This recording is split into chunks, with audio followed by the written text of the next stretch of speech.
crazy, I'm mad, doing no cap. Only God wants, so you better go live it up. Cash in the bag, stadium packed. Baby, I'm bad, baby, I'm bad. I just wanna stay back, stay mad, shit by my shoulder cause they treat me like an outcast. I ain't gonna take that, stay back, I'll be swinging hard till the hits come in all caps. I ain't gonna lay back, pray that someone's gonna help me, ain't nobody like that. I ain't gonna wait, that's all fact, give me one shot and I'll never get the throne back.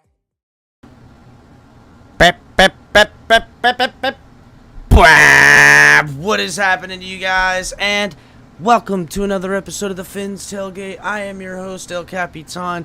Came in on the cash and tickets ride. We're going to get Brandon the bookie in here hopefully a little bit later on. I got to resend him the link. Also, guys, we are on the precipice of a big game. The Bills fans are already loading up with excuses. There's plenty of trash talk to go around.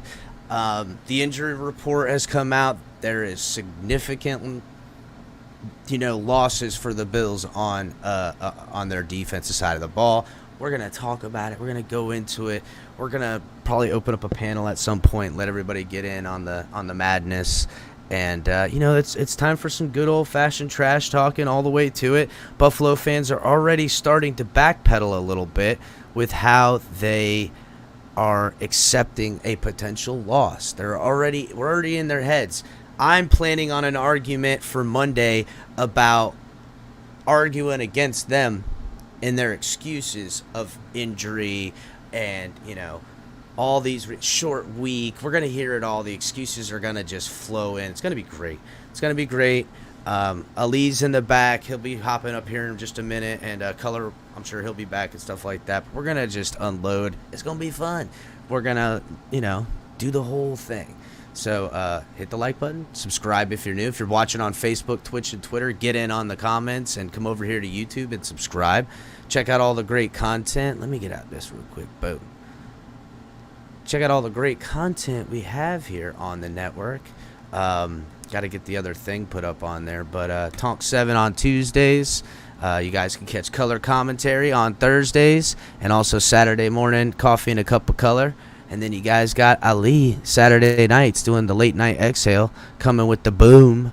And then you got me, El Capitan, coming at you all the time. Nights, weekends, all the time, anytime, every time. Cash App, Venmo, support the channel. Y'all also can get some cool stuff like this. We got links in the description. Use TFTG10. You'll get 10% off any of the nice stuff you see here. You can also use Backroom Collections, hashtag TFTG. Get 10% off of their cool stuff. And then you got Fanatics, link is in the description. Donate to the channel. We appreciate donations.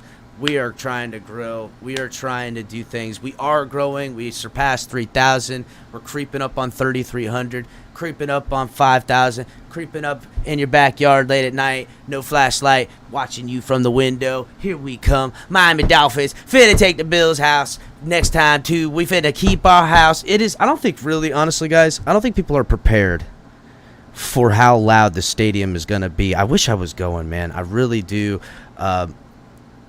Shame, not in the cards. It will work out for the future, but I know a lot of representing is going to be there. Ali will be there. Color will be there. A lot of the other guys are going to be there. We'll converge. Make sure the bolts are tightened on the top because we're trying to blow the roof off. It's going to be hot. It's going to be muggy. We got a hurricane barreling down on the state, and it is football time. So, Beautimus Maximus coming at this fitting to just grind out an absolute ass whipping, and it's gonna be good. It's gonna be a humbling moment, Buffalo fans. Good for you. You're gonna have a chance to take some humble pie and understand it and feel good and come down to earth moment. This is gonna be good. Yes, Chef Zhu is going to be in the house over there at the stadium. Make sure to see the boys. I'm going to make sure to be on doing the pregame. I'm not going to call the game this weekend, guys. I'm just not going to do it. Going to take care of some other stuff during the game and watch it live with the family and stuff like that. But I will be back for a post-game. But anyhow, there's too many other channels calling the games live. I mean, don't get me wrong. I like to call the games live. I think I'm pretty decent at it. But, maybe when we get around 10, 12,000, then I'll start calling the games live a little bit more, and we'll do that. But until then, probably not going to call as many games live. But I'll always be doing a pregame and a postgame. So, getting it in. Yeah, so... No, listen. These Bills fans are shook, guys. They're shook. And they've been coming at El Capitan on Twitter like crazy because, I don't know, I like needling. I'm pretty good at it. It's, to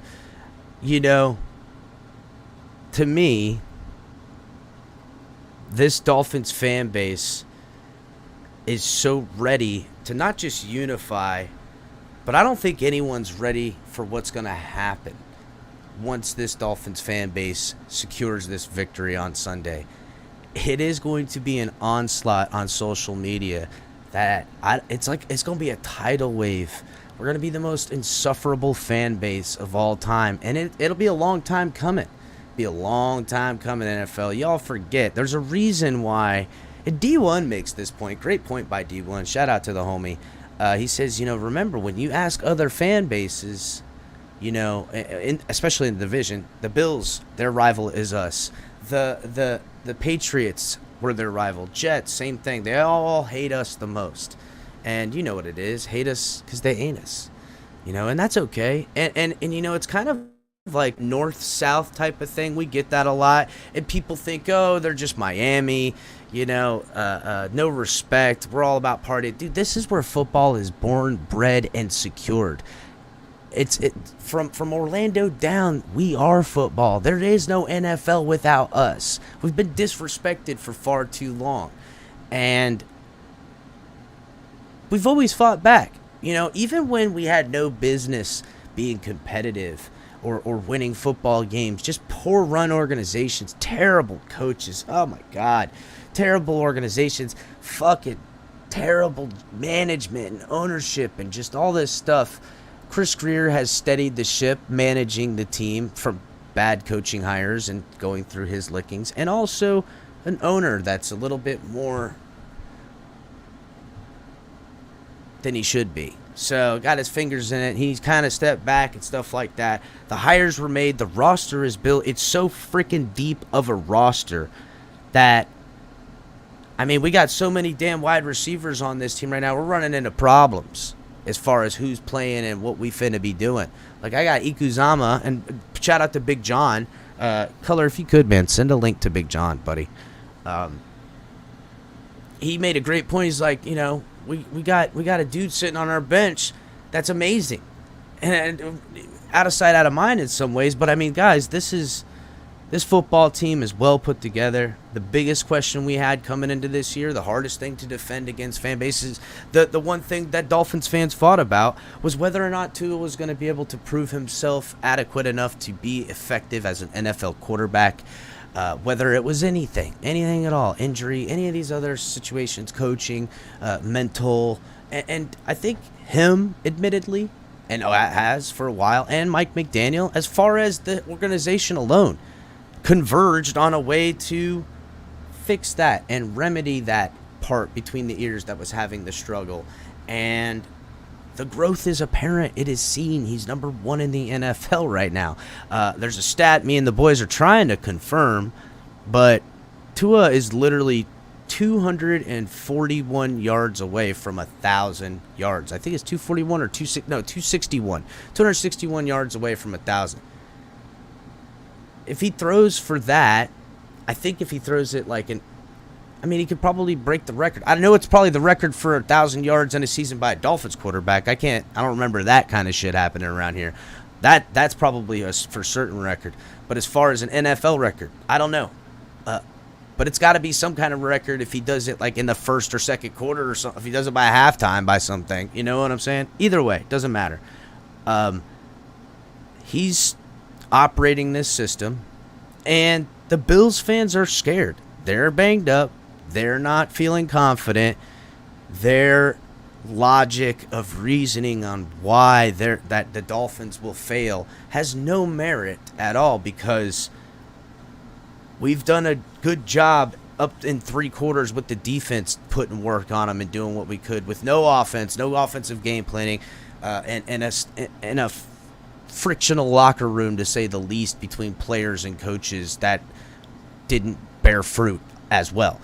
Point being is, this ain't that football team. They refuse to see it.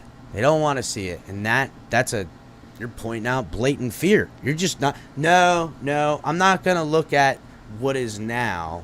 We're only expecting to see the team they saw last year. That's what they're expecting to see. They don't even. They're completely looking through. And this was my fucking problem with the Buffalo Bills fans, and I was trying to say to them that you're looking through these Dolphins. Don't do that. You're fucking up. That's literally what I said. And I was trying to point this exact scenario out, that this ain't the same team. Personnel alone, coaching alone, and could be deadly if Tua figures it out. And lo and fucking behold, we sit at that moment. Lo and behold, it's all 3 of those things. And they're still looking through going, no. Last week, fucking Ravens. Ravens suck. Ravens suck? When did that happen? Ravens always been a good defensive team and a run team. And they had the lead. That's not what happened.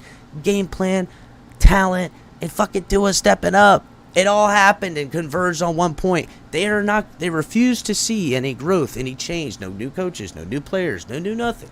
It's a sad fact. And, well, be nice talking Monday. Talking around 5 on Sunday. Just waiting to hear all the trash talk come back, because they'll be gone. They won't be talking. They're not even talking really good now, to be honest. There's a lot of sadness in their voices, bro. It's a lot of fear. Hosting entire spaces, talking about, well, if we drop this game to Miami, where'd that bravado at? And then their comeback is always something that has no sensible timing, motion, nothing. So we'll even look into some of that stuff. So, Color and Ali are in the back. You boys want to hop up?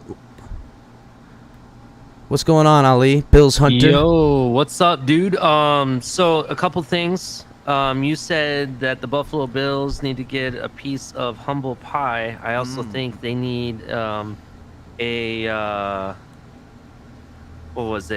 cup of ass whooping Joe and foot mouth turkey. That's what I think they need to have, to be honest. But in addition to that, I know that was kind of lame. I thought about it earlier. Sorry. But in addition to your whole thing about the stat we've been looking up. Thank you, Chef Jew. Real quick, thank you, Chef Jew. Yeah, and I want to hear that. Please, guys, hit the like button. Just getting going. Check out all the shows. I gotta send the link to freaking Brandon the Bookie. I've seen him in the chat. And shout out to the members. Big time, guys. Shout out to the members. Shout out to the mods. Shout out to the fans. Hit the like. Help get the algorithm kicking. We'd be dropping so much and doing so much that the algorithm's like, you got to work harder because you're working harder. That's how it works. They try to entice you in this way. So, but that's all right. We can play that game. So, all right. So what I was saying about the stat, real quick. Yeah. So I've done some research. I've looked everywhere up and down. The one place that shows it is the site I showed you. Now, I understand how we're trying to like figure out if it's legit or not. That site does have a partnership with the NFLPA.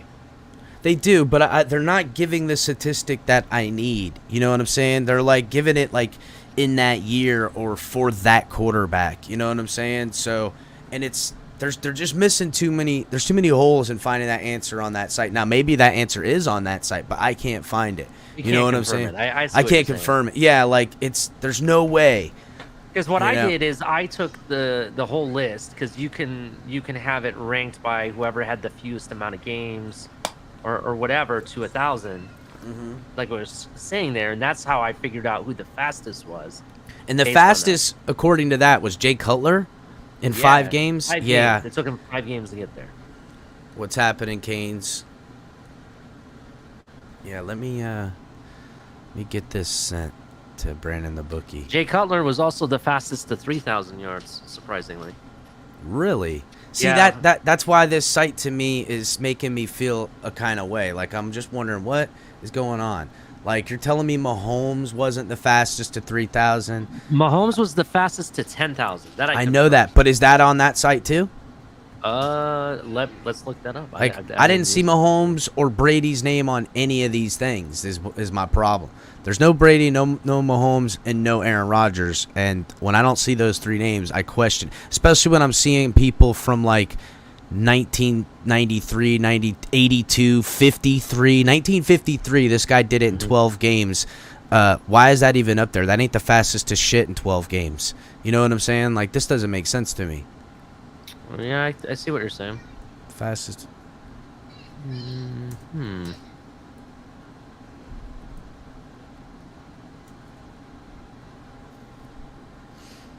Yeah. See, look, Eli Manning had 1,042 yards in 3 games in 2019. Let's see who else is on this. Hold on.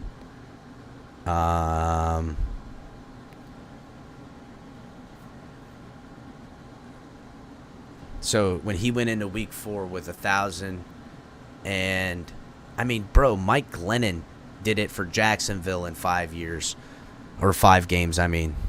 Like, holy shit. Let's see if it's in 2 games. Anybody got it in 2 games? Because there ain't nobody that threw for 1,000 yards in a game. Nope. It's only 3 games. So right now, the record is in 3 games, Eli Manning. So that's what we figured out. 1,000 is 3 games. Eli Manning. That's I just found it. How did you figure that out? I'm just trying Because I just took it and put in 3 games. Because I mean that I guessed it. I put in 2 games and no one's ever done it in 2 games. So the fastest in 3 games to throw 1,000. It says right at the top. Eli Manning threw for 1,042 yards with 3+ games he played in. Oh no, it took 4 games. So it took 4 games to get to 1,042.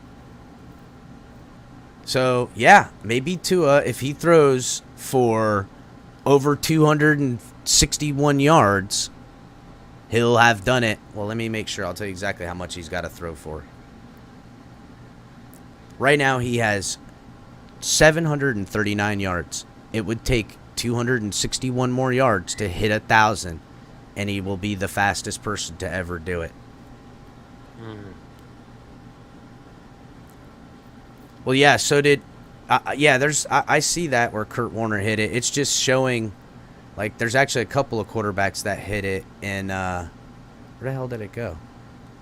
In 4 games. Jeff Rutledge in 1983 for the Giants in 4 games had 1,208 yards. Yeah, Marino came close in 85 with 900 and something. Yeah. Let's see in 4 games. He's only, what, 2-something away, right? 261. Dude, that's an average game for Tua, and he can do that in his eyes closed. Well, that's what I'm saying. Like, that's a I don't want to call it a pedestrian number because it's not technically, but that's a very reasonable number for Tua to surpass in that game. So I don't see why that, how that doesn't correlate at all. Look, there's a lot of quarterbacks that did 1,004 games. I don't know. Again, I want to make sure on the stats because there's some of this searching is pretty whack. All right, so here we go, guys. I've got the injury report right here, and I got a couple of articles. I'm gonna get into it, and then we're gonna open the floodgates of the absolute.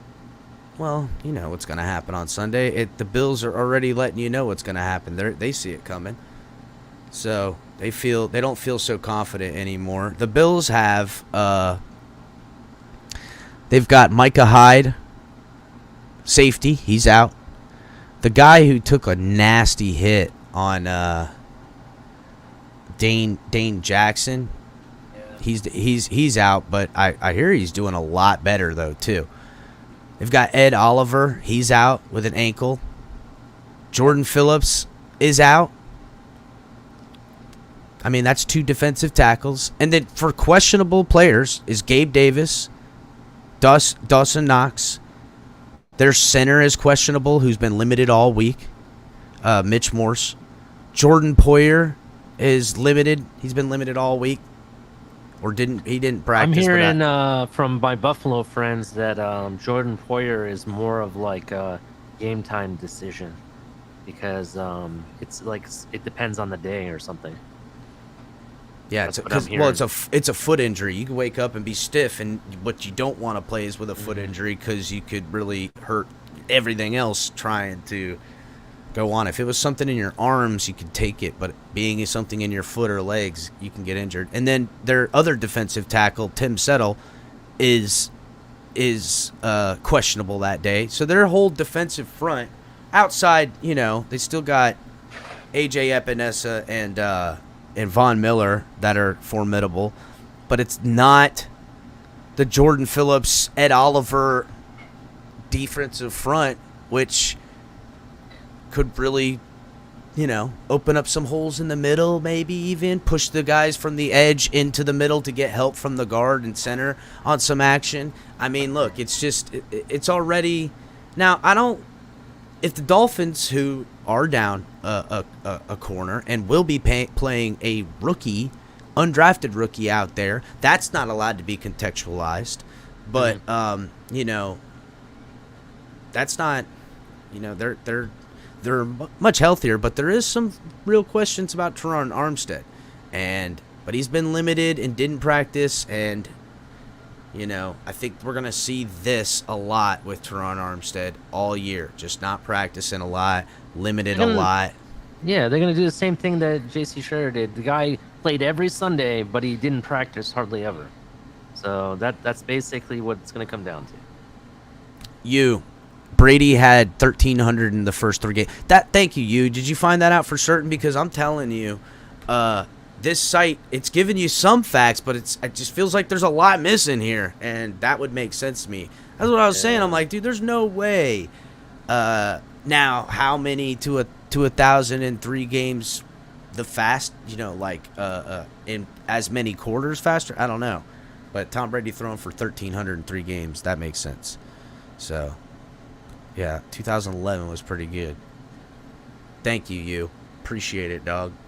Yeah, all right. So I'd seen that out there. I was like, damn, dude, for real? And I'm like, wait a minute. Somebody's reaching for some baseball stats. You know what I mean? Like, yeah. On Sunday when the guy's under 25 and... Yeah. Yeah, that's some shit. The wind's blowing out of the east at 37 miles an hour. He's the fastest guy to 1,000 yards. But I will say this. Probably the fastest Dolphins quarterback to ever do it in 3 games. I don't think there's ever been a Dolphins quarterback to do 1,000 passing yards in 3 games. And that should dictate the type of game we play in. You know what I'm saying? Like, this is a passing league. And shout out Crypto with his 60-40, 70-30 now in the passing ratio to running ratio, because he was right. Should pass a lot. Better pass a lot. You got a freaking $30 million wide receiver out there and a top first-round draft pick out there that are pretty good. You better do that. So here we got Sun Sentinel article going into a little bit of the stuff about the Buffalo Bills and what guys they're missing and things like that. John Wabro. It's Wawrow. Wabro.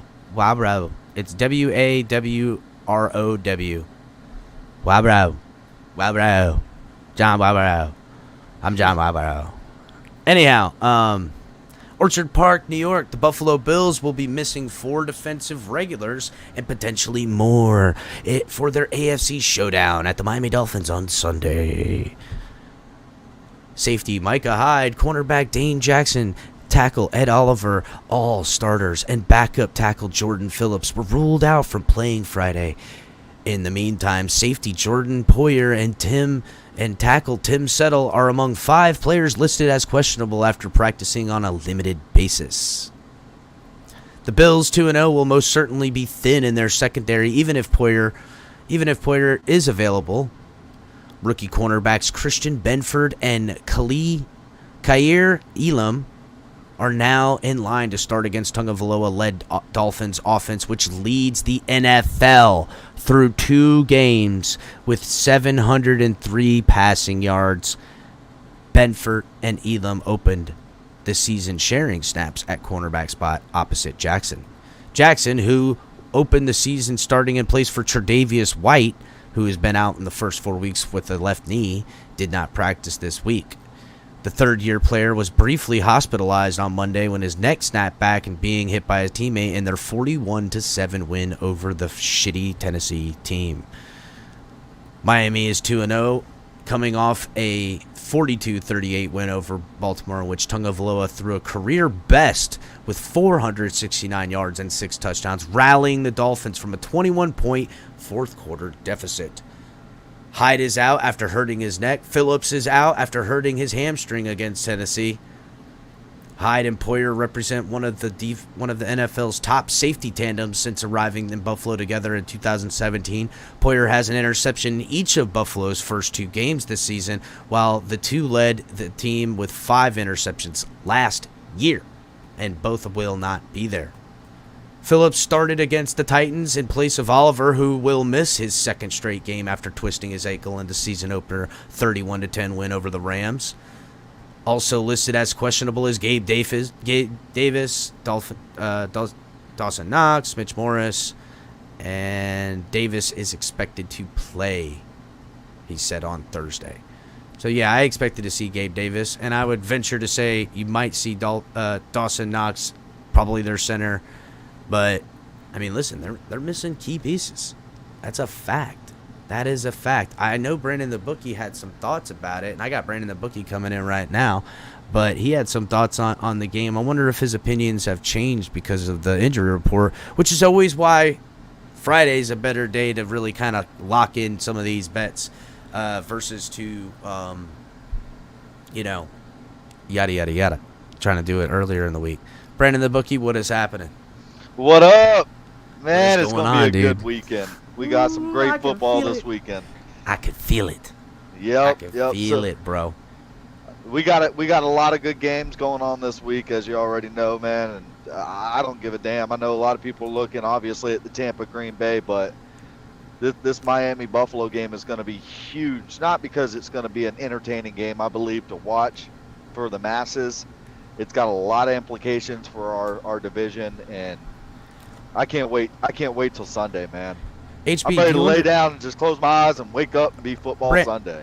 Brandon, you realize, I know Color said, he goes, God, is Sunday here yet? It can't come quick enough. Do you realize that the Dolphins a victory over Buffalo puts them in number 1 in the AFC because they've got 2 wins against 2 divisional opponents. They could be tied with the Chiefs, but just on it. Now, I get it, the season over, but it puts us number 1. No Dolphins fan ever would have thought by week 4 against a Bengals team that seems to be struggling mightily, especially with that offensive line and all the money they put around there, that we could be going, I don't want to call it a cupcake game because I don't look at anybody that way, but we could be going short into week after I think it's going to be a physical Buffalo game. Oh, you know it's going to be physical as hell against the Bengals. You know it's going to be physical when you face them on that short week, too. Quick turnarounds typically are sloppy games, so I don't want to look ahead.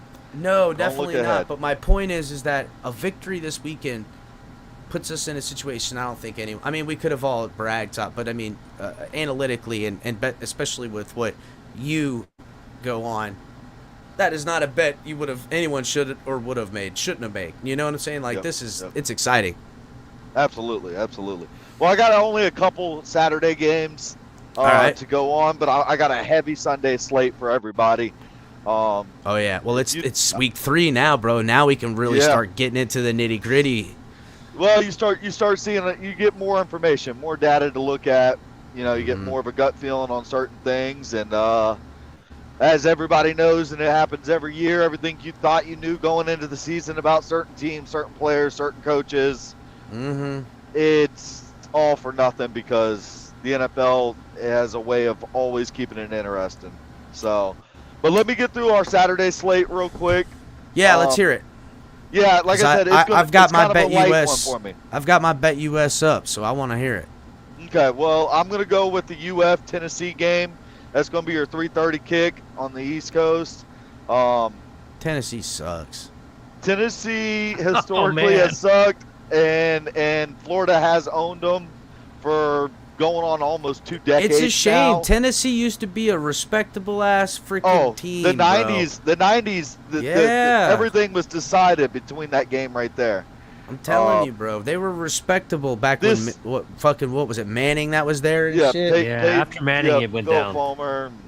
It was. Well, they had a couple of good years before and after. Yeah, they used to have that creamsicle out there. You know, isn't it a Christian school too, like a Catholic school or something like that? No, but they're a hillbilly school. But Catholic school. I only know because I knew like a whole group. I went to Catholic school for. I knew a whole group of nuns that all went to Tennessee. I was like, damn. That makes sense. A whole group. Yeah, but that's gonna be the first game I want to start off with. Like I said, Tennessee has been pretty underwhelming in years past, but this Florida team, I'm not liking what I'm seeing. We have yet to have a single passing touchdown through 3 games. Are you kidding me, bro? Still? Not a single one. We had a passing 2-point conversion. We had a couple of those, but not a single passing touchdown yet. The run game has been pretty good so far, but we're so one-dimensional until we can see something different from UF. They've got Tennessee. They've got Tennessee favored in this game. 11 points. Oh my God, dude! Your Gators are terrible. I thought Tennessee was terrible. What is going on, bro? Listen. So the quarterback. Hold on. I'm sorry. I just have a real quick question. No, go ahead. So the quarterback for the Gators, he's a rookie, right? They're run with a rookie. He's only started. This would be his 4th game. Or your quarterback can't one throw, last dog. Year against Georgia.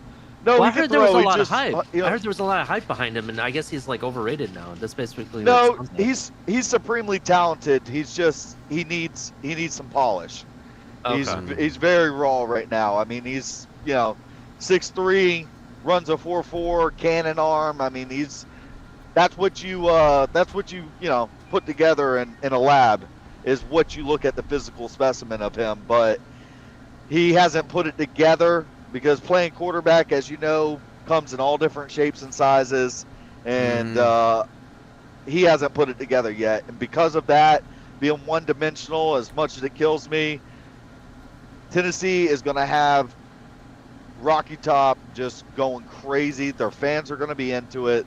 They actually feel like they're going to get this one. And until I see something different, I said the same thing last week against USF, a team that had not anywhere near the talent, but I mean, except for a couple bad snaps right at the end. So you think they'll even cover? No. Tennessee's gonna. I'm laying the 11 points. No, I'm not obliterate, but I'm gonna lay the 11. Florida I see a losing by, game. yeah, Florida losing by 2 touchdowns feels like an obliteration for that program. Yeah, it is. That's what it is. Like I said, as far as I'm rooting Gators, but my money would go Tennessee. It's money. It's money you'll be happy to lose is basically what it is. That's a win-win for you potentially. You know what I'm saying? Yeah. Well, the thing, like I said, if we get down on the road, we can't pass. We don't have a passing game. Shake Money with the $5 donation says, Brandon, now that I know that you're a Gator, I love you even more. Go Gators. And then Irving with the $2 donation. Salute. Absolutely. All right, so the next one I'm going to get to is going to be Clemson on the road at Wake Forest. You got 2 top 25 teams here. Clemson's going to be a 7-point favorite. And I know looking at Clemson, you're not quite sure what you're going to get from time to time. It's a little frustrating. But I think they're going to be able to cover on the road here. I'm laying the touchdown. They're playing in Wake Forest? Yes. Don't discount their quarterback, bro. Not discounting anything, but I'm just saying, don't discount absolutely. that quarterback. They got a good receiver on that Wake Forest team as well. That quarterback, believe well it or not, coached. they're well very well coached. coached, and that quarterback, he has a really good arm, in my opinion. So if they execute, they could give Clemson a run. They could, but I think they're going to pull away late. And I'm giving the touchdown here. It's not going to bother me. So go ahead and book it with Clemson. Clemson plus 7.5. Minus. Or excuse me, -7.5. Yes. Sorry. Yes. Yep. And Yeah. I got one more for a Saturday game. It's going to be a couple SEC teams. You got Arkansas, Texas A&M. Arkansas, I believe, is the better team here. I mean, obviously a lot of Canes watched that game last week playing A&M. Not an overly impressive team. Defense, I think, surprised Miami a little bit, but it is the SEC. They've got big, fast, strong bodies on the line, but Arkansas's got a better quarterback. I believe just a better Let's be team real, overall. Brandon. If And they're getting 2 Miami points. had some wide receivers that could catch, they would have beat their ass. I mean, there was more Probably drop will. football. There was more drop footballs in that game than I've ever seen. I can't remember the Yep. last time I seen. Like I I said, mean, there was A&M's like not impressive to me, and 15 the drop fact that- fucking catches that were in people's Yeah. hands. And the fact that A&M's actually favored here is, to me, it's almost looks like Wow. to better. But you know Ooh, what? I'm gonna be parlaying the that. fool here, and I'm gonna gonna take them straight Arkansas up to on the win. points. I'm taking Arkansas to win. It's plus money. Okay, there Plus you go. 110. I'm gonna parlay that too if they'll let me. Oh yeah, I'm in it. I'm parlaying that with your Clemson -7.5. Okay, there you go. All right, so I'm gonna go on. Like I said, we got a heavy Sunday slate here. NFL's in full swing. It's rocking and rolling, and we've got a lot of good games. My God, here. I can't wait. I'm excited for this So- segment, Brandon. I'm gonna save the Miami Buffalo best for last. Yes, But I'm going to go through the list here a little bit. I got Cincy and the Jets. I know the Jets and have been a little bit of a surprise here, obviously, with the crazy comeback win. Kind of got lost behind the Dolphins' crazy comeback win last week. But I'm not buying the Jets at all. No way. How could you, bro? Like not buying it. like you see freaking think Joe Jets- Flacco's like a darling right now and shit. Like what's going on? Listen, Jets have so far kind of been a little bit overperforming team this year. Obviously, Cincinnati coming off a Super Bowl, appearance has underwhelmed. But I think the further you get into the season, everything kind of ends up, working its way out. And I think this is going to be a turnaround week. I don't see Cincinnati going 0-3 here, and I really don't see them having a problem laying the 6. Really? I gotta be give me honest. Cincy, I'm not lay those betting 6. that. I'm scared of that right now. I'm not betting that. That scares me. But I like that. I like it. I have no problem with it. All right. Next game, I got Kansas City on the road in Indy. Obviously, Indy getting shut out last week. And you're looking at a Kansas City team that, you're looking at a spread of only 5.5, and you're thinking, lay all the money on Kansas City.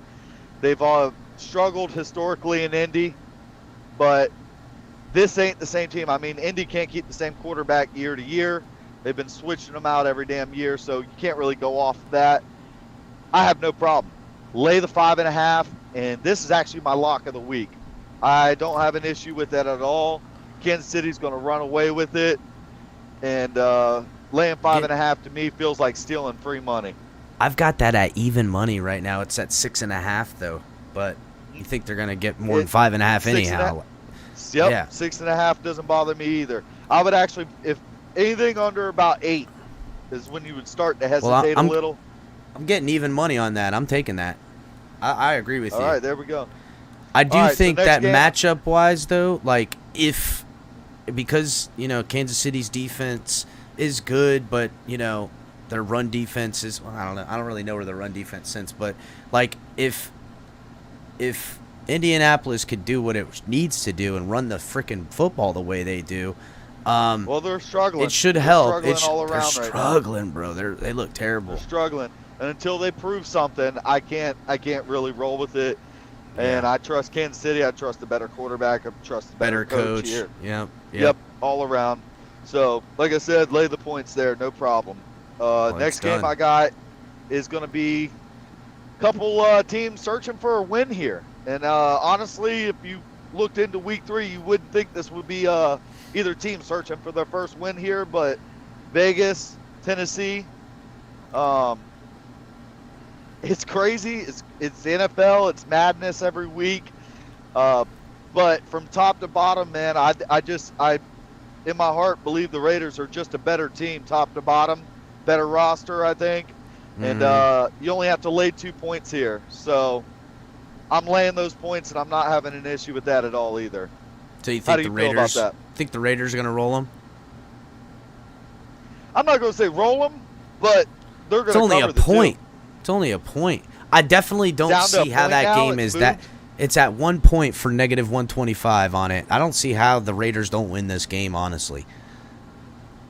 I mean, unless Derrick Henry if Derrick Henry just goes off, but even then, like, I don't see it, bro. I just don't.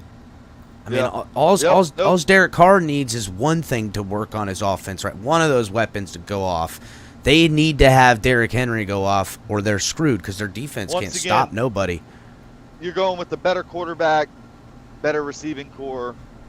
I don't see an issue here at all. So, like I said, Vegas, lay those. You got it at 1 point. I have no problem at 2 if you end up finding it. It may move a little before game time. Yeah. But like I said, Raiders all the way on this one. All Next right, game, what's I your got next one? Baltimore and Patriots. Listen. Baltimore? What are you looking at for a spread? Yep. What are you looking at? I got a 3-point spread when I locked it in. Yeah, it's at 3 right Has now. it moved? Baltimore's Still at negative 3? 3. Yeah.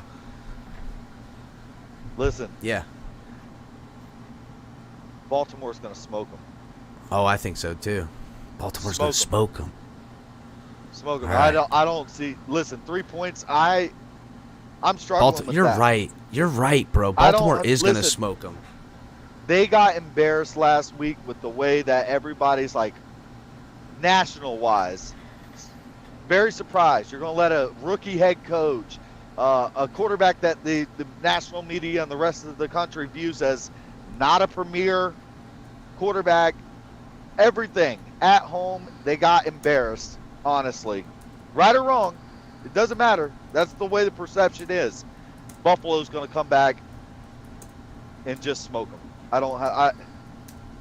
I'm amazed it's only 3 points, honestly. I know they're on the road, but that doesn't bother at all. I don't think it matter if they played on the moon. This is a 7-point plus game. So, you're feeling the same way on that?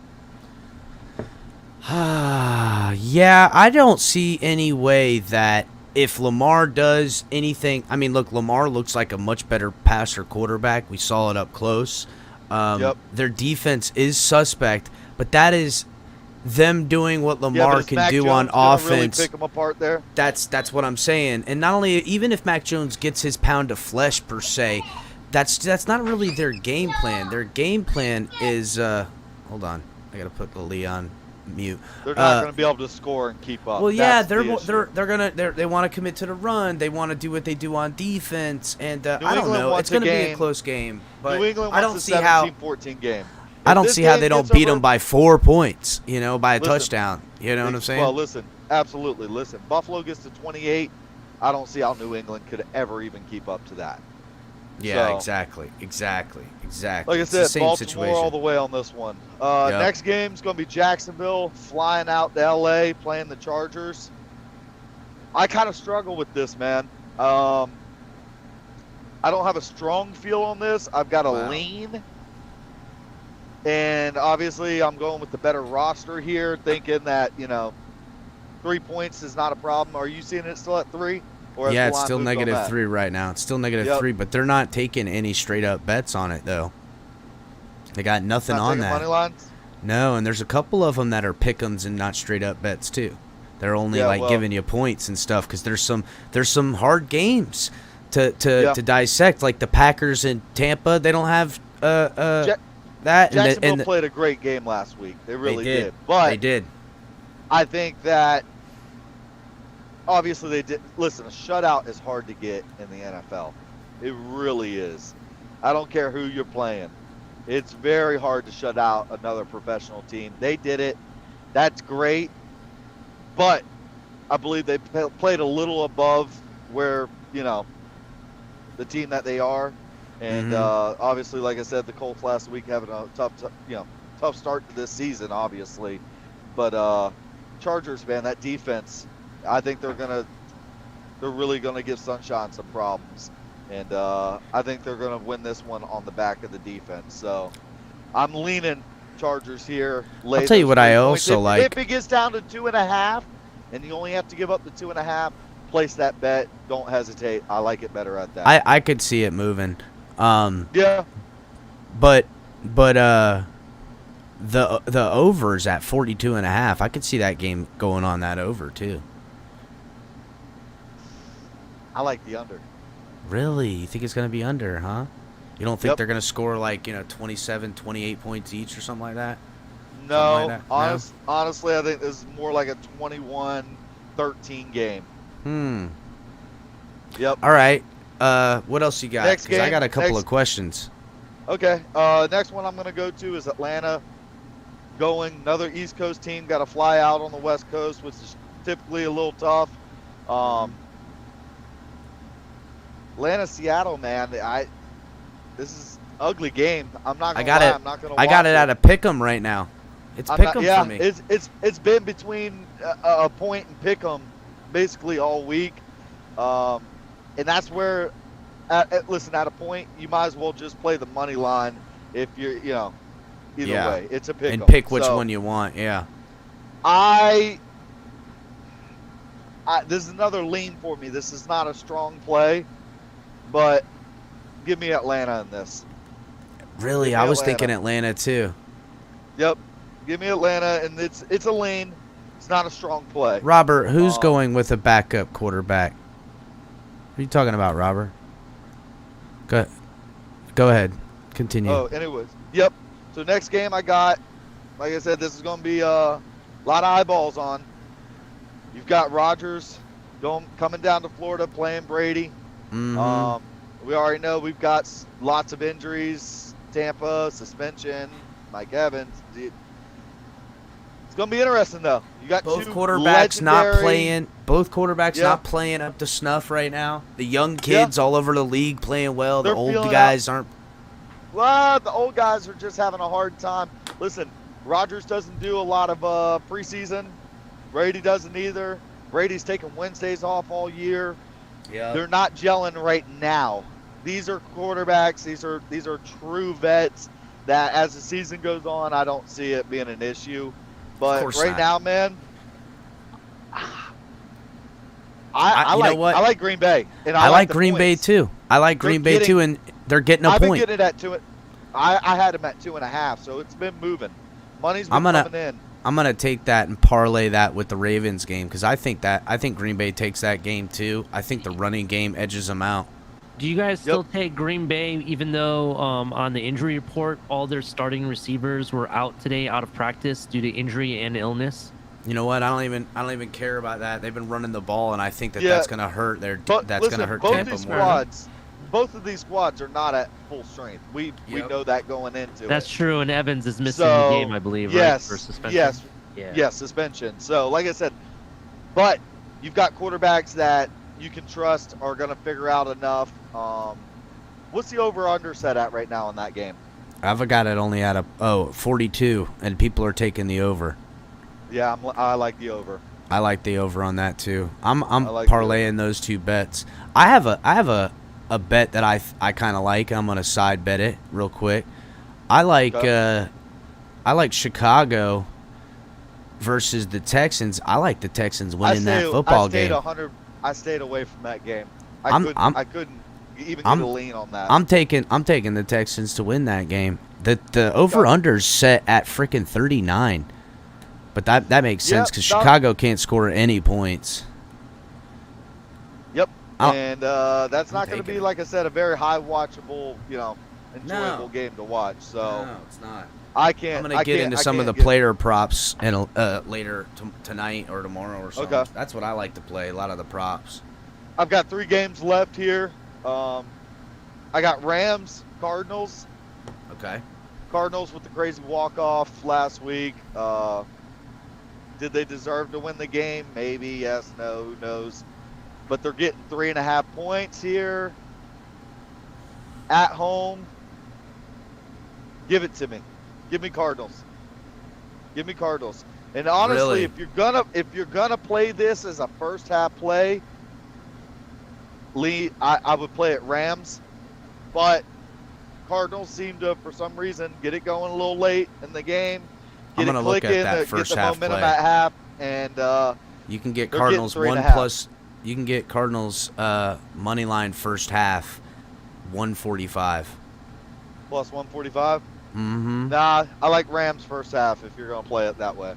They're minus 170. Yeah, well, I'm gonna come like back to that game.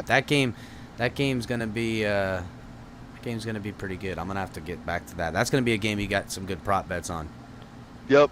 All right, next game I got the Niners playing Denver in Mile High. Oh, my heart tells me since we own that pick, I want Denver. But God, it has been a shit show through the first 2 weeks for Denver. I mean, I don't know what else to say, but San Francisco, obviously, great roster, top 5 roster in the entire NFL. And Jimmy G. Garoppolo, yep, Jimmy G is the guy that, look, he knows this is not, it's different than just saying, oh, you got a vet in there, he'll figure it out. He knows everything. He's got their vet in there. That's the thing. It's not a vet. It's not bringing someone in. That's their dude. That's been their guy. He's been successful for them. And the loss, I think the loss of McDaniel is really hurting that fucking team, dude. And Niners fans are talking about it in other places. They're saying that it hurt. Like it's This is not a strong play. This is a lean, but at home, give me the dog, give me the points. I hesitant to tell y'all I'm going to take Denver on this one. You're going to take Denver for the win? I mean, you're getting plus 105. I like that. I want the 1.5. I'm getting 2 points on here. I'm seeing it at 2 points. Yeah. I'm taking that. 1.5, 2. Just take the points. Don't play the money line. Yeah, I'm taking that. All right, so this is going to leave just one last pick that I got for this week because I do not bet Dallas games anymore. I don't bet Dallas. I have a worse record with betting either for or against Dallas than teams that were down 3 touchdowns going into the fourth quarter. I've had Dallas like 711. I've had Dallas fuck up can't play it. like 6 or 7 parlays in the last couple of years. I won't play them no more. Remember? You and I had one 2 years ago. We were on a 6-game parlay. Mm-hmm. Hit the first 5. And Dallas, who'd they lose to? Who was it? I can't remember, but I know we had them and they shit the bed. They shit the bed so bad to an opponent that they just fell to that never should have ever happened. And we're like, it was the one pick that was the sure thing pick that took it and made it like a lot of money. Like it was a lot of money with the 5, but that 6th one we were like, oh, here's a sure thing, we're gonna get it. We thought we had it in the bag. I'm done with Dallas, so I don't bet them. I'm done with them. The big game, the huge game, for a lot of reasons. Yep. God, I can't wait. I can't wait. Buffalo in the muggy heat of South Florida has been our daddies the past couple years. No, not anymore, dog. They're acting like the past couple years. No, bro. Here's the thing. Those days are over. They're way over. They're way over now. Listen, and they know it. The law of average is we're gonna have to get one, and that sounds like a loser mentality, but you're getting points. Yeah, they're giving us plus 6 right now. We're going to go up against a weakened secondary. I know listen, it's the NFL. Everybody's got injuries. I don't care. It's 3 weeks in. Everybody's getting nicked up because, once again, don't practice much during the preseason. Don't do a lot in training camp. Guys start getting in the first couple of weeks. You start getting little nicks and stuff because your body's not in football shape. It happens to everybody. Some teams get a little more early on than others. But that is not an excuse here.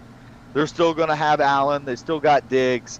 They're still a great team with or without some guys in or out of the secondary. But something just feels special. Something just feels right about this Dolphins team. And I know could be drinking the Kool-Aid here, but I'm going to drink it till it kills me. I'll drink that Kool-Aid. Give me Miami. Give me the 5 points. And that's what I think is going to happen. Honestly, this game is going to be close. Yeah.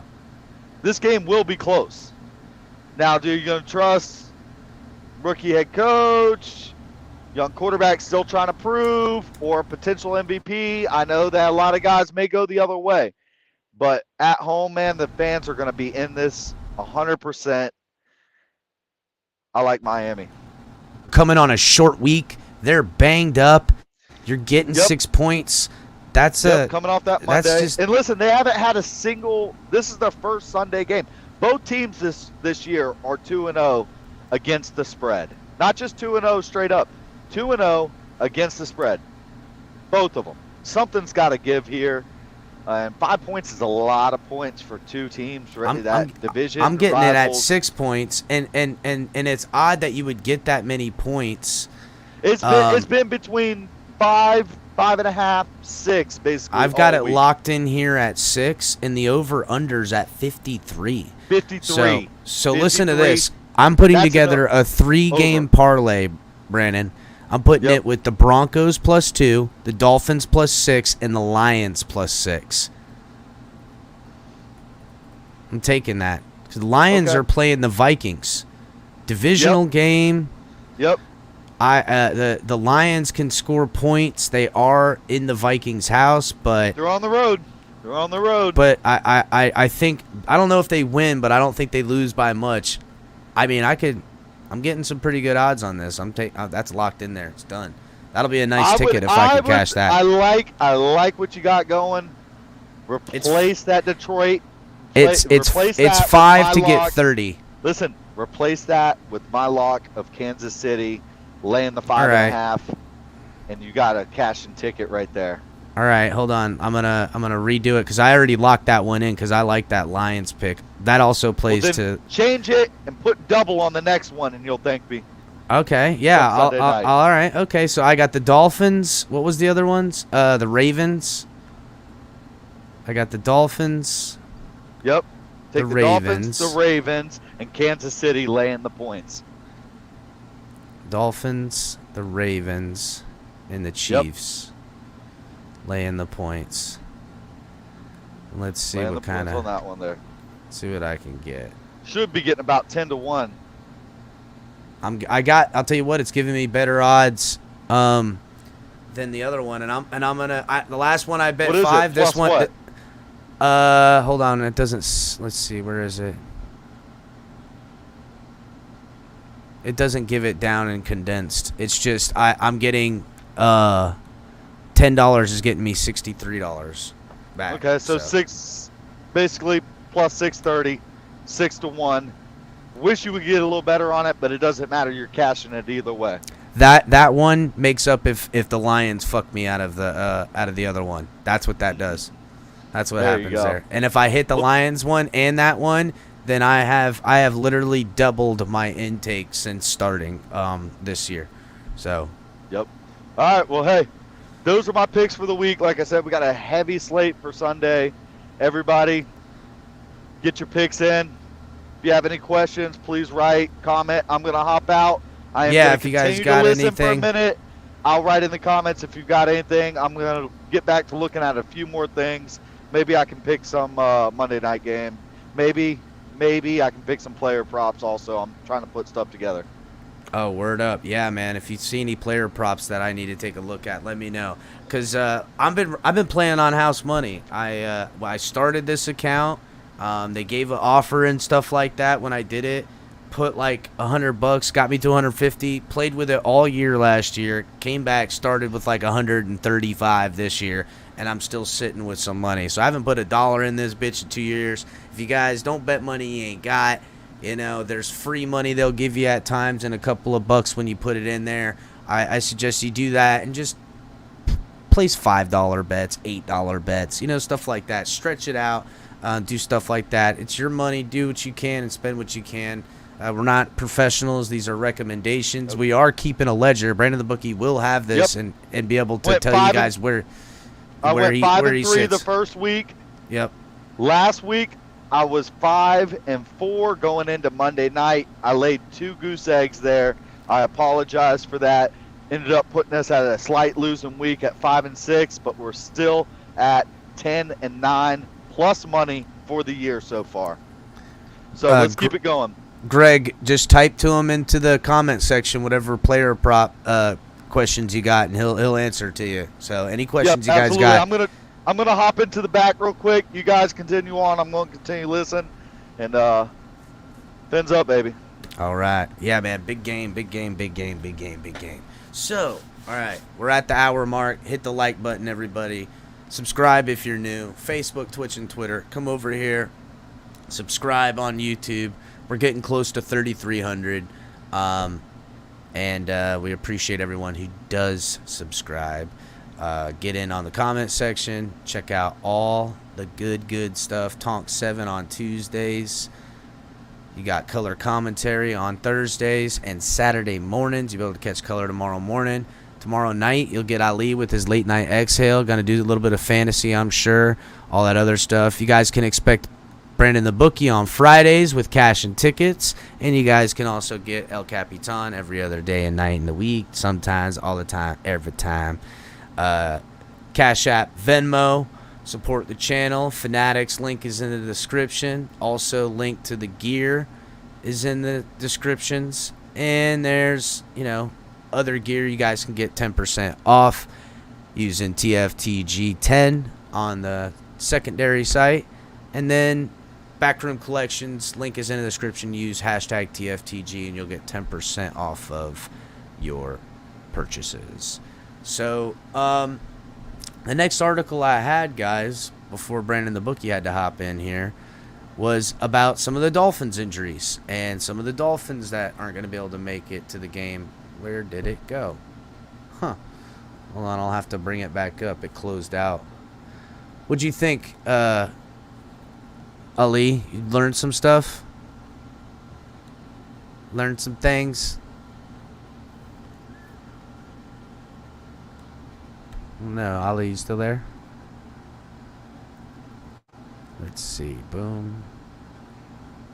Boom. You know what? I think I might go ahead and play some of the interviews from today, too, before we open up the panel. I don't know. We'll see. But, yeah, I definitely want to give everyone their chance because the Bills are, they're still trash talking, and I appreciate the ones that come around here. They trash talk good. I appreciate that. But man, oh man, dude, they are not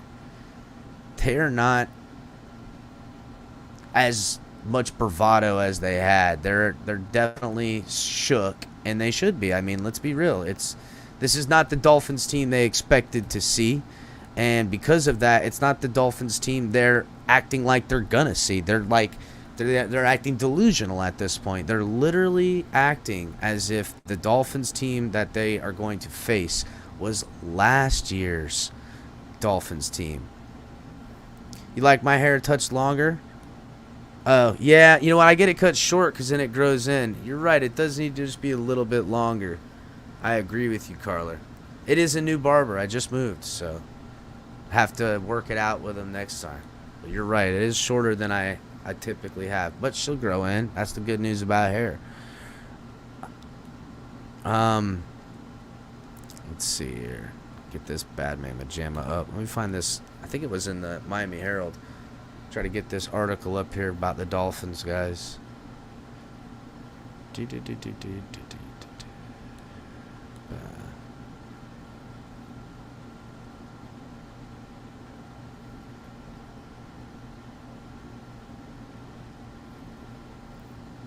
All right, so Barry Jackson article, a little bit of what Tyreek Hill said about how it's going to be crazy this weekend, and then a little bit of final injury report on some of the Dolphins, and, well, we already went through the Bills, so we don't have to go through that part.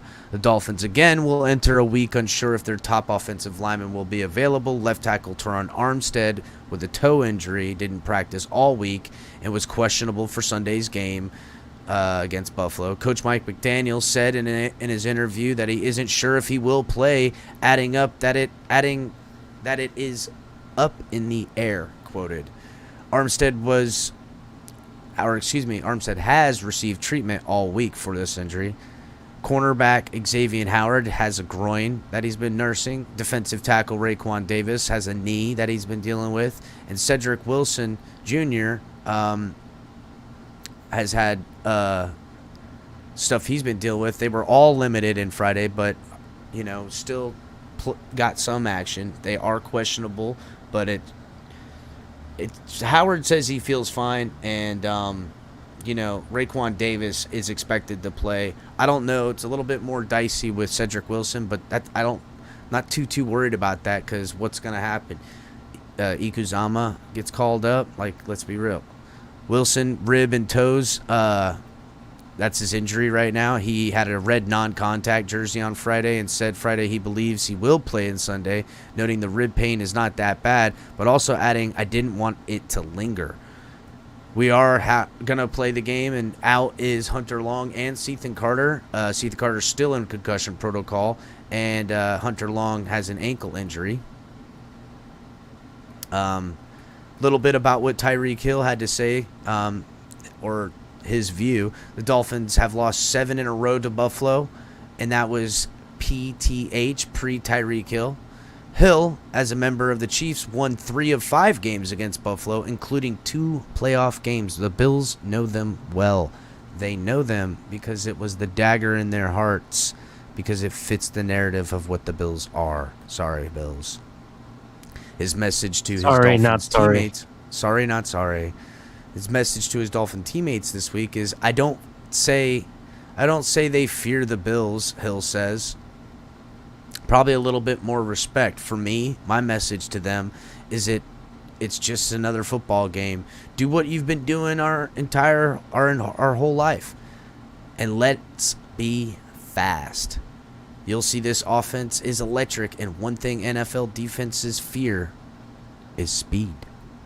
Hill said he thought the game might be flexed to national TV, but there is no flex element this early in the season. Probably will be flexed at the second meeting.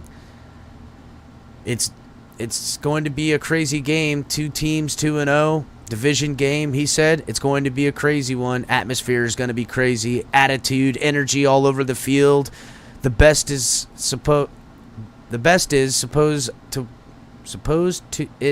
to want to play the best. What? Oh, the best is supposed to want to play the best. Jeez Louise. You shouldn't run from no challenge. I know this team is looking forward to it. With both Bills starting cornerbacks out. Dane Jackson, Tre'Davious White with injuries. Buffalo is expected to have 2 rookies start in Elam and Benford. The way they're going to defend me, I want them to guard me one-on-one preferably, Hill said. The absence of White slowed them down, but Bills coach Sean McDermott has a mentality of next man up. Next cornerback, those guys are going to fill in well. I don't think they're going to miss a step at all. Both of those guys are young and extremely talented, future superstars. I watched Khair, bigger corner, came from Florida. Should have asked Brandon the bookie about Khair. Asked if the Bills are the best team in the league, Hill said, if you get on Twitter, everyone is going to crown this person or that person, but Buffalo is a great, well-coached team that has great players on both sides of the ball. That addition of Von Miller really put them to another level. Hill said he and Jalen Waddle, who are the 1st and 3rd in the league in receiving yards, want to do special things in this offense. But the bigger reason we play is to win. We will do everything we can to continue to do what we've been doing. I know a lot of people are giving us a lot of praise, but our main goal is to win the game at the end of the week. Receivers coach Wes Welker has enjoyed coaching that pair. To have 2 guys like that with that kind of talent and that kind of speed just puts so much stress on a defense, Wes Welker said. Their speed, it's really changed my perspective on the receiver position. Not only do you have the speed, they're dogs. They're tough. It's rare to find guys that are that fast, that explosive, but aren't track guys. The shell game. McDaniel likes what he has seen in Brandon Shell, who was signed to the practice squad on Monday. Shell, who started 61 games for the Seahawks and Jets, mostly at right tackle. He has experience, also a fit for what we're trying to do, McDaniel said. Really like the person. Has a lot of pass protection value and run game value. We're excited about developing him in this system. He can do some good things already. You can tell he's the right type of guy, and the passion about being part of it. When he's deemed ready, he could be a sensible fourth tackle option, number three tackle. Greg Little played well against Baltimore. Beyond Armstead's injury, right tackle Austin Jackson is out at least 3 more games with that ankle injury. Winning shootouts, Dolphins defenders who have been here for several seasons appreciate being on a team that's now able to win by scoring high in games. It's definitely kind of cool, linebacker Jerome Baker said. It helps as a defensive player sometimes when your defense isn't clicking that your offense can put up numbers. It's different. I appreciate it as a defensive player. I don't want to be in shootouts. I want to be in blowouts. Playing in it, it takes its toll on you and on the defensive side. As long as we come out to win, I'm with it. Eric Rowe, safety, said to have an offense have your back when you're struggling defensively, it feels good. It's almost like motivation. The offense is putting in their work, and we've got to pick up our stuff and got to go. You have to score points, you got to score points. If you can't score points, it's demoralizing. So, talking about them tightening up on defense, which I expect to see this weekend, you guys. I mean, listen, this defense, we know what they're going to do. We know who Josh Allen is. We know what to expect of them. And this defense has done a pretty good deal. Cedric is out still with the concussion protocol. We know what to expect from them, Ali. Yeah, we definitely do. I have a quick question. Something you said about Jalen Waddle and Tyreek being the number 1 and number 3 receiver in the league.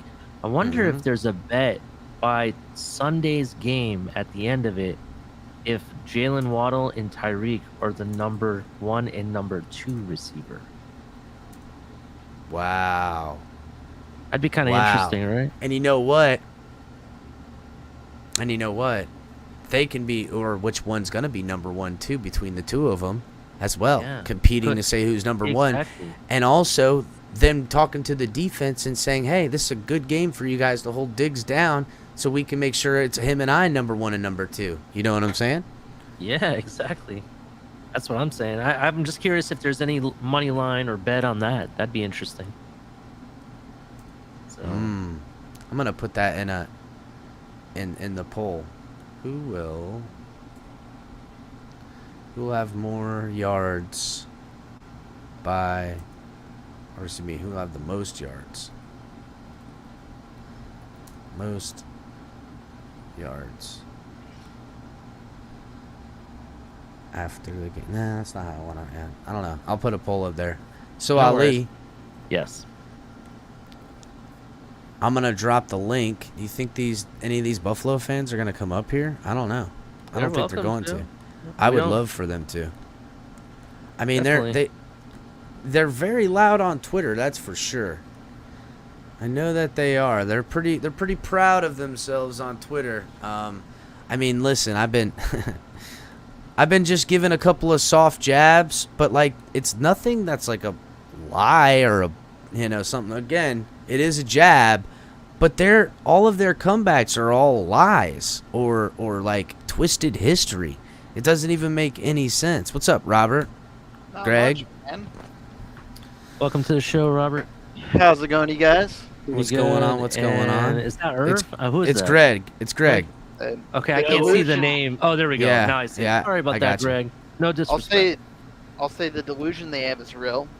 Several of them were just calling on like 40-something to 10. I'm like, No way. That's Yeah, dude. Listen. watch Dan Mitchell's live stream. They are blind as shit. Oh, bro, they're going nuts over that. Well, and you know what? That's kind of been my point. Like they think they're going against the same Dolphins team. That's what they think. as It'll TD be was, a close game, and it's hard to call winner. They have a shot of winning it. Even Go with ahead, Greg. injuries, it'll still be close. yeah, as TD was pointing out tonight again on his AC Roundtable show, the Bills are only 7-1 because we were during a rebuild, going through a rebuild. That's the only reason why they're 7-1. 1,000,000%. I don't see how that's how that's not even in the purview of their thinking. You know what I'm saying? Like, how does that even make any sense? You know why? It's because they struggled with the Dolphins even when we were a team they should have blown us out in. You know what I'm saying? We never had an offensive attack like this in all those years. I got you, Zippa. Our defense was just tired all the time. Yeah, and that's why we as us as Dolphin fans, we were really frustrated with the offense and things going against it. It's just but they're not looking at any of the things we've done, additions we've made. They're only taking it. They're looking through us all the way back to last year, thinking they're just going to repeat this. That we're a team. Look, the reality. Go on. I'm sorry. ahead. I didn't mean. No, go ahead. Go ahead. The reality is that this is, even though this is going to be in my belief, I believe it's going to be in a complete offensive shootout from both teams. They're both going to be scoring each other. I'm willing to bet that this could be a 100-point game in total, right? Or more. Wow. In addition, I think what a it comes down 100-point to- game. You're talking both of them score 50 points. In total, it doesn't have to be both of them scoring 50. Just in the sense. So you think like, somebody could score more than 50 points and it's shit very like possible this? with the Holy offensive fuck! firepower that I know the Miami has. We haven't seen the ceiling. We saw what they did in one quarter. Imagine they put that performance into 4 quarters, bro. Talking about record-shattering type of shit, man. Yeah. That would be amazing, bro. Yes, That would be amazing.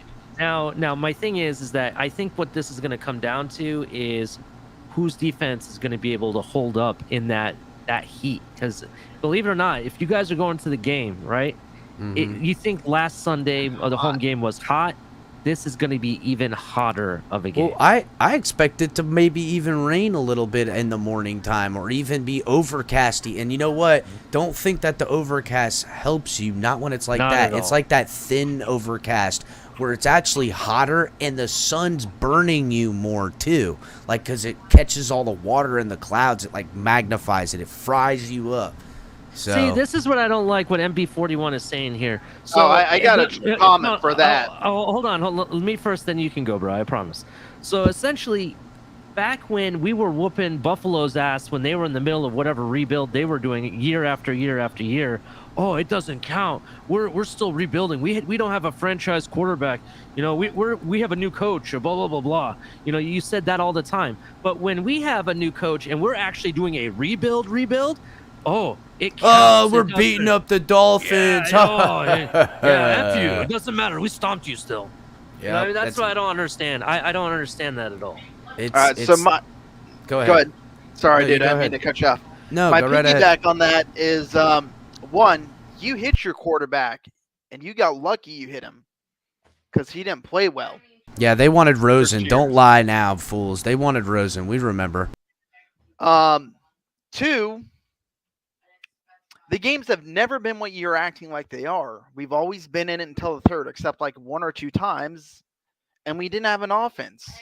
So miss me with that shit and actually say something factual, because I'm just sick of it. Yeah, like something factual that you lost Thurman Thomas's helmet right before the Super Bowl. Fuck the fact that you've lost 4 Super Bowls in a row. Because you don't know how to win when it counts. You fucking choke in the championship game. You choke in the Super Bowl. You can't even manage your players. You haven't done shit. You ain't going to do shit. And you aren't shit. I don't give a fuck how this game turns out. You'll still choke to Kansas City when it's all said and done. You fucking piece of shit fan base. Yeah, bro, poverty, dog, poverty. Oh, fuck, dude, off the top rope, bro.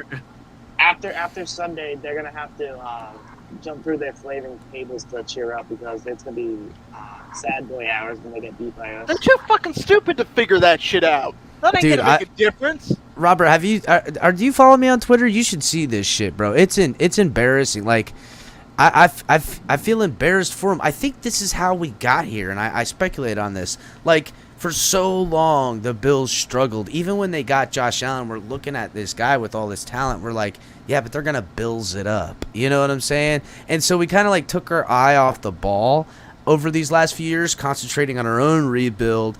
And we've always kind of like had this empathy for the Bills because of their failure time. It's just heartbreak after heartbreak, you know, etched in time with just failure. So all that's gone in this bravado and confidence for them to just insultingly look through the Dolphins. It's embarrassing to themselves. They chop up. The NFL only began 2 or 3 years ago when they've been competitive, and they don't wanna look at the future that just happened.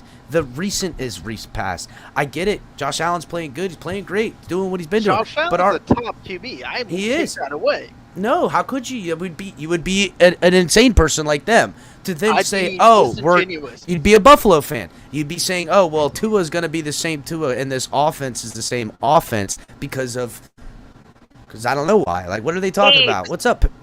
Hey, what's up, Pamela? Shake, what's going on, buddy? Hello. Shake, I used to have that same exact one, bro. I want y'all to look. Say hi.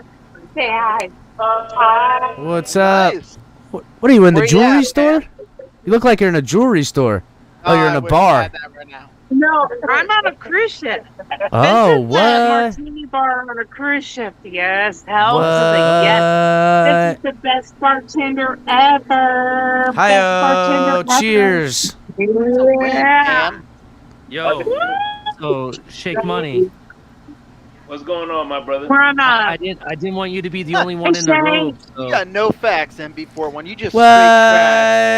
MB41, like, I'm going to take you down, MB41. You're going down. MB41. You're going down, MB41. We don't need you. You'll fucking trip Tony's own shoe. MB41 got he's got some zingers though. So hey, I will listen, I will give this Buffalo Bills fan a girl. A girl had the best burn out of all of the burns that I got yesterday. And she said, I'm getting some feedback. I don't know where from. I think it's you, Robert. I think it's Robert. Nope. It might be me. There's a lot of music. I'm on a cruise ship. Let me put you on mute, Pam. Okay. So yeah, she it was so ridiculous. She goes, God damn. You know what? I retweeted it because it was so funny. Let me get it up. But I've got a couple of these tweets that are out that are poking them. And here, real quick, this is one they're arguing with this. Like, this is just a factual thing. It wasn't even directed at them. And they're already jumping in front of, like, bullets saying, stop with your everything. Like, this is what happens to people when they're sensitive and they're scared. And when you start just saying facts and they don't like to hear that, they just jump in front of your bullets and say whatever. So here it is right here. You guys have seen this before, right? It's just been updated. Tua in his first 20 career starts and Josh Allen in his first 20 career starts. And it's very comparable with Tua edging him out in some categories: completion, wins, and passing yards. This is just a measuring tool. They got blah, blah, blah, blah, blah, blah, blah. I mean, it's insane, the sensitivity amongst them. Basically saying that's a lie, that's not a real statistic put together, that it doesn't matter, that none of this is real. They're really afraid because they think that, like, oh, Josh Allen in his 6th year has, you know, they view him as their Brady. There's some real weird stuff going on here, guys. What's going on, Shake? Fear does a lot, Chris. It does. It does. A lot. It does, Pamela. It is shaking some people. There's some delusion happening. Bro, Bills fans live in their mother's basements. All of them? Yeah, all of them. Holy cow, there's a lot of full basements in America. I actually believe that. Wow. A lot of skeletons in the basement, Chris. Lots of skeletons in the basement. And they're all coming out this weekend. We're going to pull them out, and them skeletons are going to sweat. They're going to sweat like... We're talking about sweating skeletons? This is ugly. All week. I thought it was like trolls and they all lived under a bridge. You're on mute, Ali. Make sure you guys hit like and subscribe and donate. We're taking donations to buy buckets from Home Depot, so those Bills fans that are passing out, being cooked in the sun, have somewhere to puke. Yep. The Bills players too. Yeah, sorry about that, Maston Park. It's his 5th year. I thought this was his 6th year. I guess I'm wrong. You're the Bills fan. I just whatever. You know what the Bills are gonna puke? Gatorade. They're gonna puke Gatorade.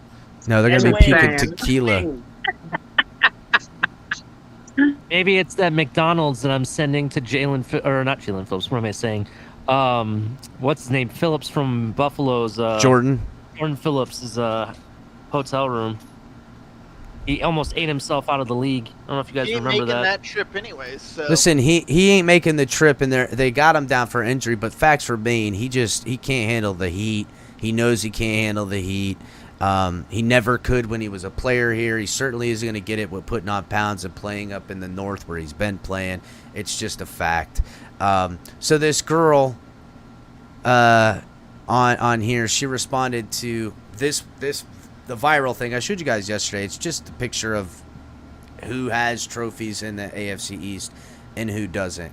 And the Bills fans, are going crazy. But she says, I hope y'all got Josh Allen's a Father's Day present to visit on Sunday. It's always good to remember who your daddy is. And I go, I got your daddy right here, homegirl. And then she came back with some of the best burns of all time. She goes, dude is going to take a page from Deshaun Watson's playbook and just go straight into creep mode. And I said, what?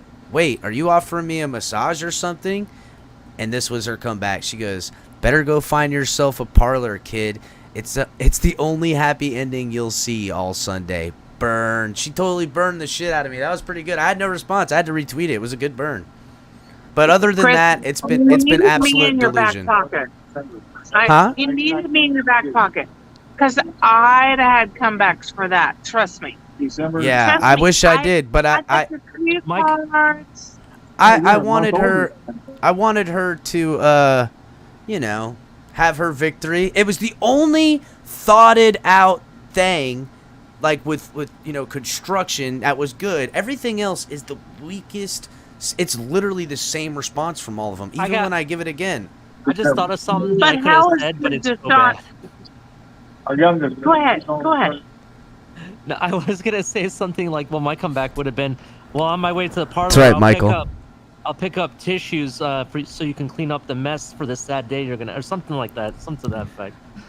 That's right. It would have been taken so bad though. So I'm like, you're right, Michael. I've been reading so much Buffalo shit all day that I actually said thoughted. You're right, bro. You got me. Like I know I read that at least twice today from Buffalo fans. I'm like, did he mean to put 2 words? No, he spelled thoughted. So.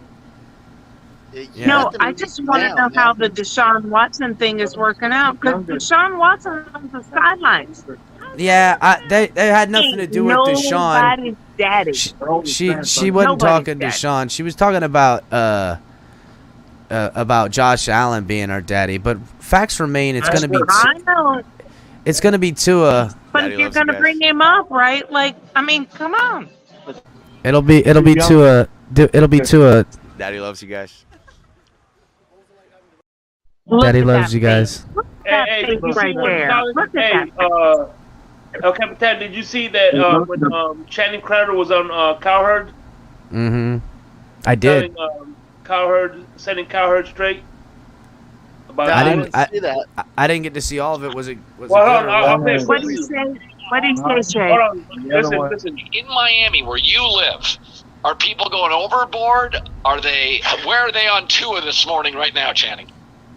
You know, Carlin, when I don't know if you go overboard when some stats at the end say in NFL history, like that comeback in the fourth quarter in NFL history. Like, let's be honest. Dan Marino set the standard at quarterback in Miami, and Tua's matching his stuff.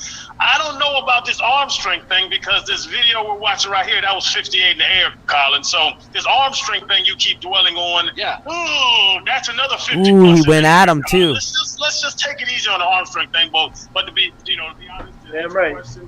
And you know that's a gator right there, bro. Talking. Oh yeah, listen, everybody That's a loves. gator talking that right there, baby. And let me tell you what, Colin Cowherd, what is his take? He is wrong.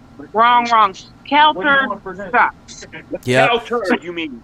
Yep, Colin she's Cowherd. saying it. She's saying it. So HB in the back dropped the new, like, you know, you guys know we have like the intro videos and stuff where we had the Ravens and Dolphins, and the week before that we had that. So here, check it out. You guys get it, and this will be what we'll be rolling into for the shows before and after the game.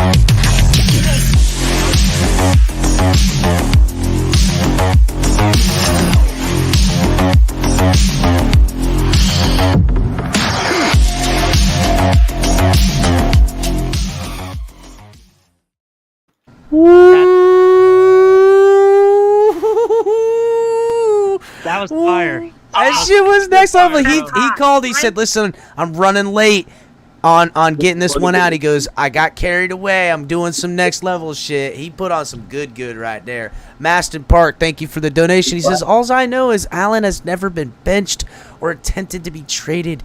Can you guys say the same about Tua?" Maston Park, I can't argue that Allen's been a better QB, and I won't. No. But your understatement and understanding of the team, it's not a competition between the two. Well, QBs. Maston's been around here a lot. He knows. I don't the have an woes. issue with Maston. No, I'm just saying, my like, issue is the issue. like He's just wrong, 41. Chris. He's wrong. They're Sorry. wrong. Well, You may that's my not have point. an They're issue looking with him, through. but he's wrong. They're looking through. They're just like, hey, you know what? We're gonna be all They're right, thinking guys. this is last year. Not It just ain't last year. They're telling This is the themselves new this. year, baby. You should see these threads. They're talking to themselves. They're like, yeah, it's gonna be the same. There's this. It's such a love fest of delusion that happens amongst them, where they're thinking this isn't gonna be a different offense that they're facing at all. That they have no conception of what we as Dolphin fans know that is the fact that is showing up there Sunday. They're in trouble. Their defense is weakened. This is a time to put them in their place. And honestly, you're welcome, Buffalo fans. You're welcome. And to have a little humility, not just assume you're going to win the game. Why are you going to assume? Because the minute you assume, you know what happens. No, now, Pamela, they're already gearing up for the excuse train. They're preparing themselves. They've already prepared themselves with accepting that we can drop one. It's okay dropping one to the Dolphins. Josh Allen is the next Elway. 13 points versus trash Patriots. Well, 13 seconds versus actually winning. And all we need is for them to drop one. That's it. Drop one, and then we're going to get you the next time, too. And y'all just need to watch out, because I'm just saying. I do believe that Josh Allen is going to be the next John Elway. He's going to go 0-3 in the Super Bowl. Yeah, he's not going to. He's not going to win a Super Bowl until maybe the last 2 years of his career. Josh Allen's gonna be his own. Josh Allen's gonna be his own man. He'll lose 3 in a row in the AFC Championship game. That'll be his deal. He'll never get to the Super Bowl. He's his own worst enemy. So if you look at how the guy plays, like, he's got a nasty little temper. I'm telling you, if we take advantage of that with the heat and we go for him, he's going to pitch him a little bit. He's going to bust him a gut. I'm telling you. If we play this right, he's going down. He's his own worst enemy. I want the old Melvin Ingram to show up and harass Josh Allen and, get in his head. That's what I want. a good comment was everybody pretends Allen wasn't mediocre in his first 2 years, not dissimilar to Tua. Tua struggled his first 2 years, and agreed. Tua has faced hand over fist more adversity than Allen has ever, and now that he's climbed out of that adversity, things have been fairly, I don't want to say easy for the Bills because they've earned everything they've got. I don't want to say they any cupcakes, but they're a good team. But they're not prepared for what's coming for them. They just don't. They're not, and it's going to be a great thing. Here's the sad truth. Next year, that cap hits what, 40, 50 million? They just re-up Diggs. Something's taking a step back somewhere. They signed Lamar or Miller to a big deal for a couple years. They're gonna have to hit, and they've done pretty well in the draft. They have, but this team currently constructed for the Bills in a 3-year window. If they don't win a Super Bowl, it'll be about flux. You know, it'll be a slow step into mediocrity again for you, Buffalo, and that's. I would argue it's this year. I would argue it's this year, man. Really, Robert? I don't know. They just got Von Miller. It's going to help them on this week. But here's the deal, right? Like, are they 40 million under the cap right now? So no, they're not. Josh Allen's another 30 million on their cap, if I remember right.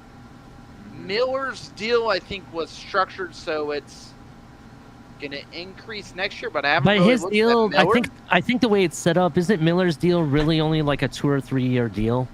Right. Yeah, but they can carry dead cap to get off of it for the second or third year. Oh, that's but it's still going to hurt them next year for certain. Continue, Robert. And then you still have Stephon Diggs, who you just re-signed to some stupid money to keep in line with Tyreek Hill. And then you got Micah Hyde and Poyer that you got to pay one of the two of them because you can't afford them both. Mm-hmm. And then your defensive line, you still have Edmonds, Oliver, Boogie Basham's going to be doing like 2-3 years, I think. Mm-hmm. So I don't think they have that much longer in a window.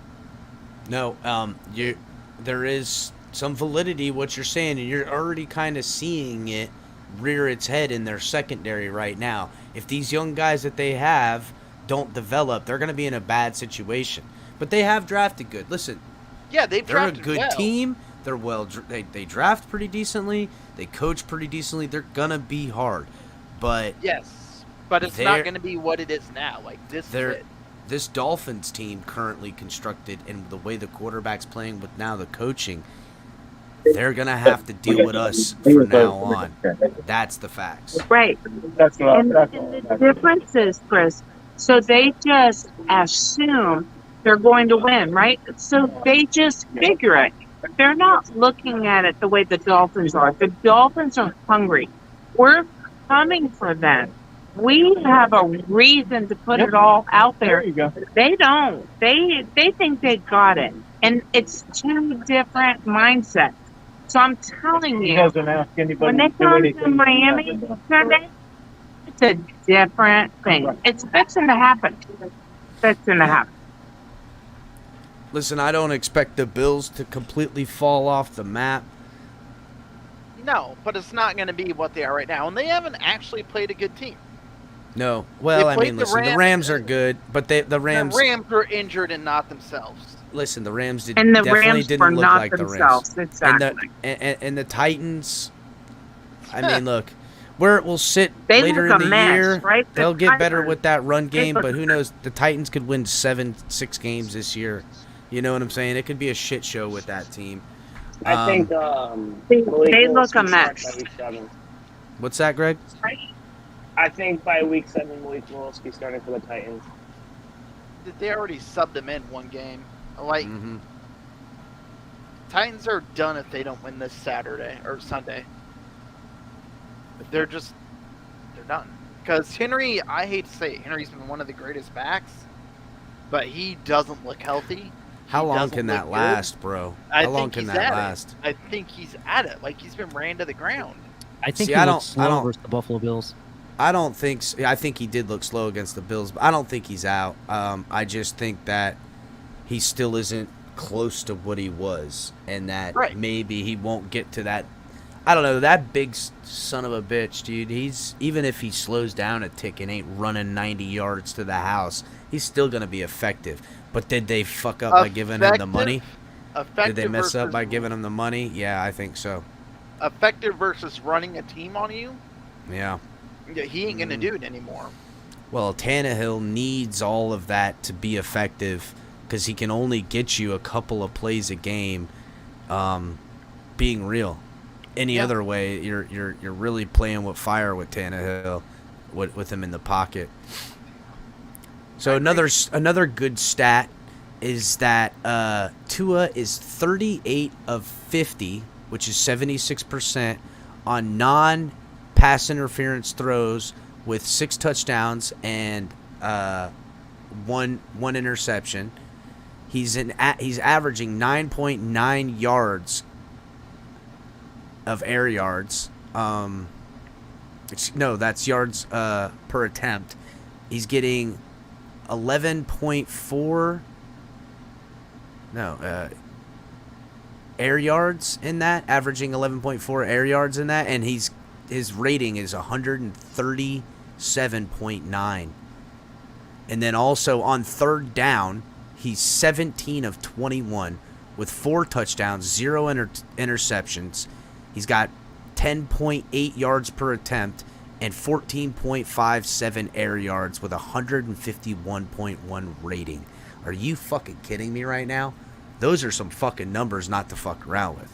And I know I said fuck a bunch of times in that sentence. Sorry about that. But damn, those third down numbers. My grandkids aren't here, Chris. It's okay. My grandchildren are not. I sure hope not. If they're there at the bar, that's crazy.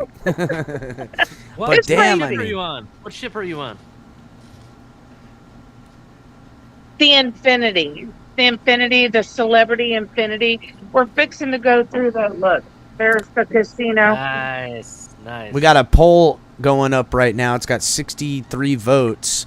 Get in on the poll, guys. I asked who's going to have the most passing yards, Diggs, Hill, or Waddle. Right now, Waddle is leading with 40%. Waddle. It's going to be Waddle. And then with a close second is 37%. Waddle. Shake it. Is Hill, and then Diggs with 23%, which, remember, Diggs is not splitting between another mirrored wide receiver with him.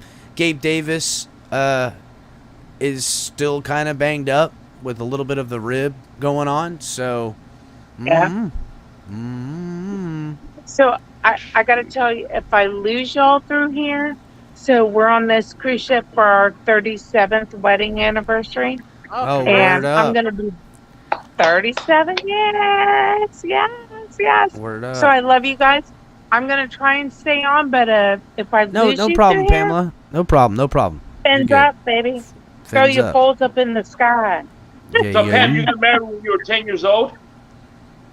Yes, I was 10. Yes. What a freaking gentleman. What a gentleman Shake is. What a good 10. boy. I was 10. Wow. I'm not even My touching son's that fixing one. to be 40.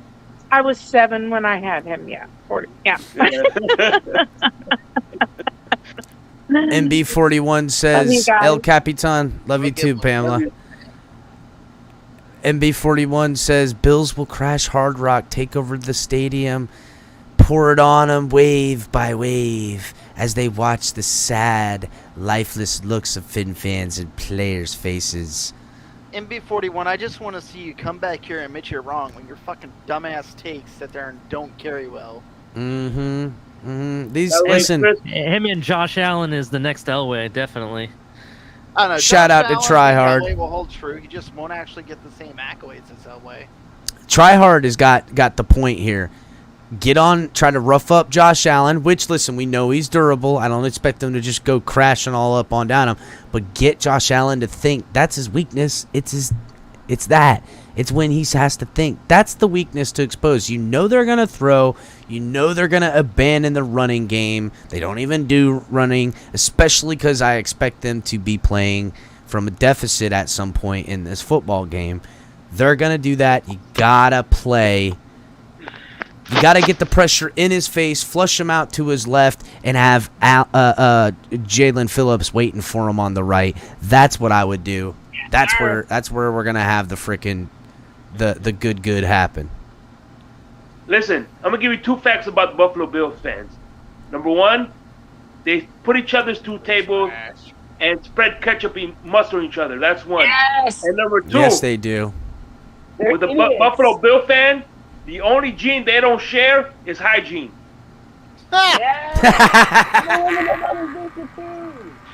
I like it, man. I like it. That's nice. That's some shit, dude. That was a good one. That was a good one. Just so everybody knows, I'm going to pin the link to the top.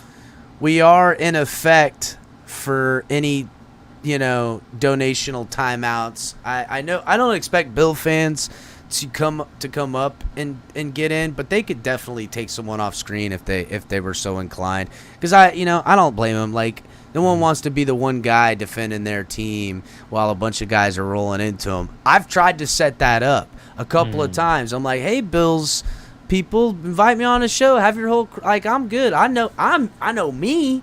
You know what I'm saying? I'll go get me some. Come get it, bruh.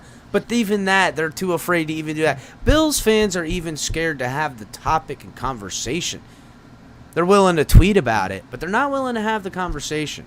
Sal said earlier on, Dolphins beat 2 joke teams. Well, we're just trying to make it 3 here. So once we get to 3, then it's not a big deal anymore. So you tell me when the Rams actually look like the Rams, and when the Titans get players back. You realize that's what anyone you've done. shit. Robert, did you hear what Ali just said? You realize that's what the Bills have done. If the Dolphins beat you, you become joke team number 3, son. You become joke team number 3, bro. Why you did that to yourself? Why you did that? I don't know. Okay. Like, Goodness sometimes gracious. shit just gets under my skin, man. Nah, none of it gets under my skin, bro. Can't hurt Yeah, this. no, me What you neither. mean, dog? What you talking about? Ugh. Man, that shit was funny, bro. Yeah, they're already after Sunday, gearing. Tua does drop to 13 seconds to score again, of course. No, 13 seconds of just laughter on the sidelines because we've got it in hand. CT, what's up, buddy? my man. Hey, remember one thing, El Capitan. Mm-hmm. To win an argument with somebody smart is hard. To win one argument with a dumbass is impossible. So that's why I don't argue with Bills fans. Agreed. Shake Money is speaking fucking facts tonight, bro. Fucking Shake is fucking Fire. got his freaking what's it? Confucius book out and shit. And they got a whole freaking big ass chapter. Choose wisely. Confucius says choose wisely. There's a whole chapter of that, just for dealing with Bills fans. They got a whole chapter in there. Bro, nah. And remember, elevators smell different from midgets. Oh shit. Oh man, dude. That's Josh a little Allen, bit hold on. Josh Allen brain is one of his best qualities. Josh runs the most complicated offense in the league. No. Wow. That's it. Can I come in on fire on the Bills?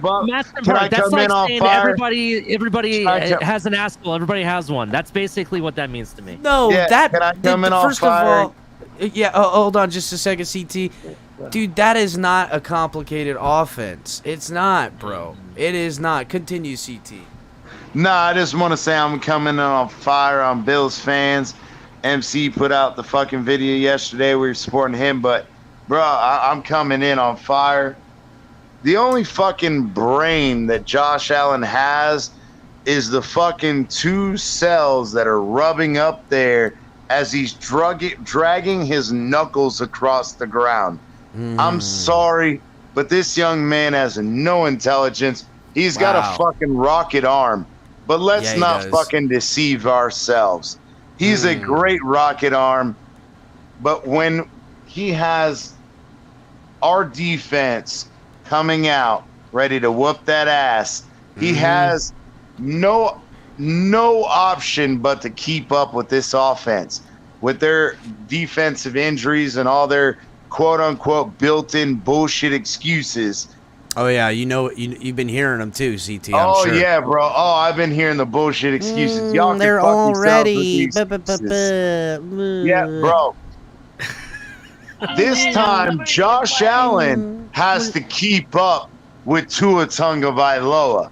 So to me, CT, it comes down to the Dolphins doing what they can do in the passing game, and then running the ball with effectiveness, keeping them off the field, making Josh Allen go against our healthier, more rested defense in the fourth quarter, while Tua then opens the floodgates, and Tyreek Hill and Jalen Waddle and Mike Gesicki gonna leak one out in the back too. Watch it, it's coming. It's gonna get ugly. I do think it's gonna be a high scoring game too. I think that's where we're gonna find ourselves. Y'all know my prediction, right? No, CT, I don't remember. What was it? It is 51 to 28. And here's why. Oh, my God. Here's why. Just like Kat brought up, this is an opposite game for Mike McDaniel. We are not running the ball to open up the pass. We are passing the ball to open up the run. And I'm telling you right now, these young fucking, we got rookie corners. Yeah, y'all gonna play too deep fucking all game, because you're not leaving these guys on an island with fucking Jalen Waddle and fucking Tyreek Hill. You're not doing it. And if you do that, that's fine and dandy. There's going to be a time where they will, and Tua proved. Listen, Tua proved that when they do leave somebody on an island against Hill, he takes that shot and makes you pay. He did that twice last week. Twice. Not only that, but here's where I have the argument is, they can play that too deep all they want. We got Gesicki, we got other guys, Chase Edmonds and everybody coming out of the backfield. But what people also refuse to understand is, bro, they doubled Tyreek Hill and they bracketed Waddle all fucking game, and they still got 150 yards each, and they still got 2 touchdowns each. So stop it. What are these guys going to do against 2 rookie corners? They have 4 healthy cornerbacks because of the other injury on Thursday that was only reported today. Unless they bring somebody up to their roster, they've got 4 guys. If we tire out these front 7, we can tire out that 5 cornerbacks rotation they're going to have, and we're going to play games and smack that ass every fucking which way. So Maston Park says, put your money up if you think I am wrong. I've got money put up all over this game. I've got 3 bets on the Dolphins. 2 of them with the points and parlays, and 1 with a straight up bet. So I've got money riding on it, with money going to a victory. That is going to happen. So and listen, Maston, come back Monday. Come back if you guys beat us. Come back. But until the meantime, shave the booty, because we getting in it on Sunday. We getting in it on Sunday, dog. Tell them, Elcott. Tell them. Come and get it up. Pack a lunch and a light snack, because you finna be there all day. I don't want it shaved. I want it waxed. I want this shit crystal clean, bro. I want it crystal clean. Let's fucking go, Dolphins. Get ready, dog. Get ready. Hey, by the way, El Capitan, me and him have a bet already. Who? If me and Maston Park, if Dolphins win, he's gonna become a member of the Familia. If the Dolphins lose, I'm gonna sign up to be a member of the Fanatics. Oh, there you go. Wow, look at Shake out here holding it down. Appreciate it, Shake Money. Getting it in that Yep. Look. Oh my God, Matt. MB41. And tell him I'll do Waddle is a bum. Oh my God. I'll go a step. I'll go a step further. I'll go a step further. Go ahead. Hold on. Go ahead, Shake. Whatever mushrooms you are on. Whatever mushrooms you are on, MB. Whatever mushrooms you are on, MB. I want some. Go ahead, Shake. Go ahead, Shake. If you're listening, Maston Park, if the Dolphins win, you have to buy a TGF T-shirt and sport it. In a week. And if the Dolphins lose, I'll buy a Fanatic shirt. and I'll win. Bro, MB41. So I'm gonna use a phrase that one of your patrons just put in here. This is why you can't take Buffalo Bills fans seriously. Oh shit! You know what? He should play for the. If you say Waddle is a bum, you are hallucinating. So whatever mushrooms you got, send them my way, baby. Ooh. Listen, look, TFTG gear. It ain't even that bad, so don't even play. You know what I'm saying? Like, it's some good-looking stuff, so it ain't like you gotta be rocking some garbage. He gotta get the pink yoga pants. He's gotta wear the pink. No, I think Maston Park. I think Maston Park would feel good in those tight, women's athletic wear that's right there. Listen, I don't know. Maston Park, they might be comfortable as a motherfucker. Don't let them try to talk you out of something bad, dog. I don't know what you look the pink ones too. I'd rock those pink ones. Say something. I would too. I'd rock the shit out of them. Say something, dog. Say something. Comfy, bro. Say something. They look comfy, bro. Hell yeah. Dog. Say something, bro. Yeah. Oh man. You know what? I like that. That's a good help. A reasonable Bills fan. I can respect that. I do. But hey, by the way, he accepted the challenge, so I heard it. Yeah, he says a bet, dog. Bet. I feel you, Maston. Maston Park, why don't you come up here and talk and defend yourself? Come up here. He can. I mean, the link is in there. I'll drop it again. I didn't post it to the top. Let me go ahead. He came on my show. He's pretty. He's come up a couple times, Maston. I get it. By the way, how do you pin that on the whatchamacallit? How do you pin it? Chat. You go to the live stream video. And you have to find the comment, and then you have to pin it.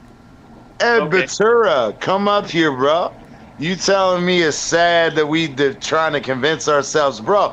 Y'all are trying to convince yourselves that when we whoop that ass, your fucking excuses. Oh, we have players out in our secondary, bro. We have the fucking number 5 ranked cornerback last year. And Byron Jones out. So if you want to talk about fucking, we got injuries, let's talk about it, bro. Come up here and let's have a reasonable conversation.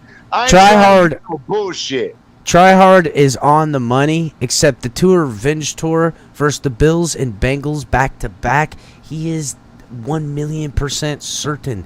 This is the cusp of him. Solidifying these Dolphins coming out of the quarter of the season in a game in week 5 against the Jets, rolling, baby, rolling, and it begins against the Bills, and the Bills know it. They know it. It's gonna be a hard thing to slow down. You really think about this? Why, if they're so sure that they have this in the bag that they're gonna stomp us? Why even waste the energy even before you play the Titans? Listen, I appreciate the banter. They know what time it is. They even wisely knew to look through the Titans and talk about it. Matter of fact, as soon as they beat the Rams, it was all on Miami. It was all on Miami. This real quick? I expected that. That's why we started weeks ago before the season even started. I was like, these Bills fans thinking they looking through us Dolphins. Who they think they is? And now, they decided to clip us mid-season, or mid-off season. Hey, I want to say this from my personal knowledge, bro. Tua's aware of y'all pussy ass fans going out and saying.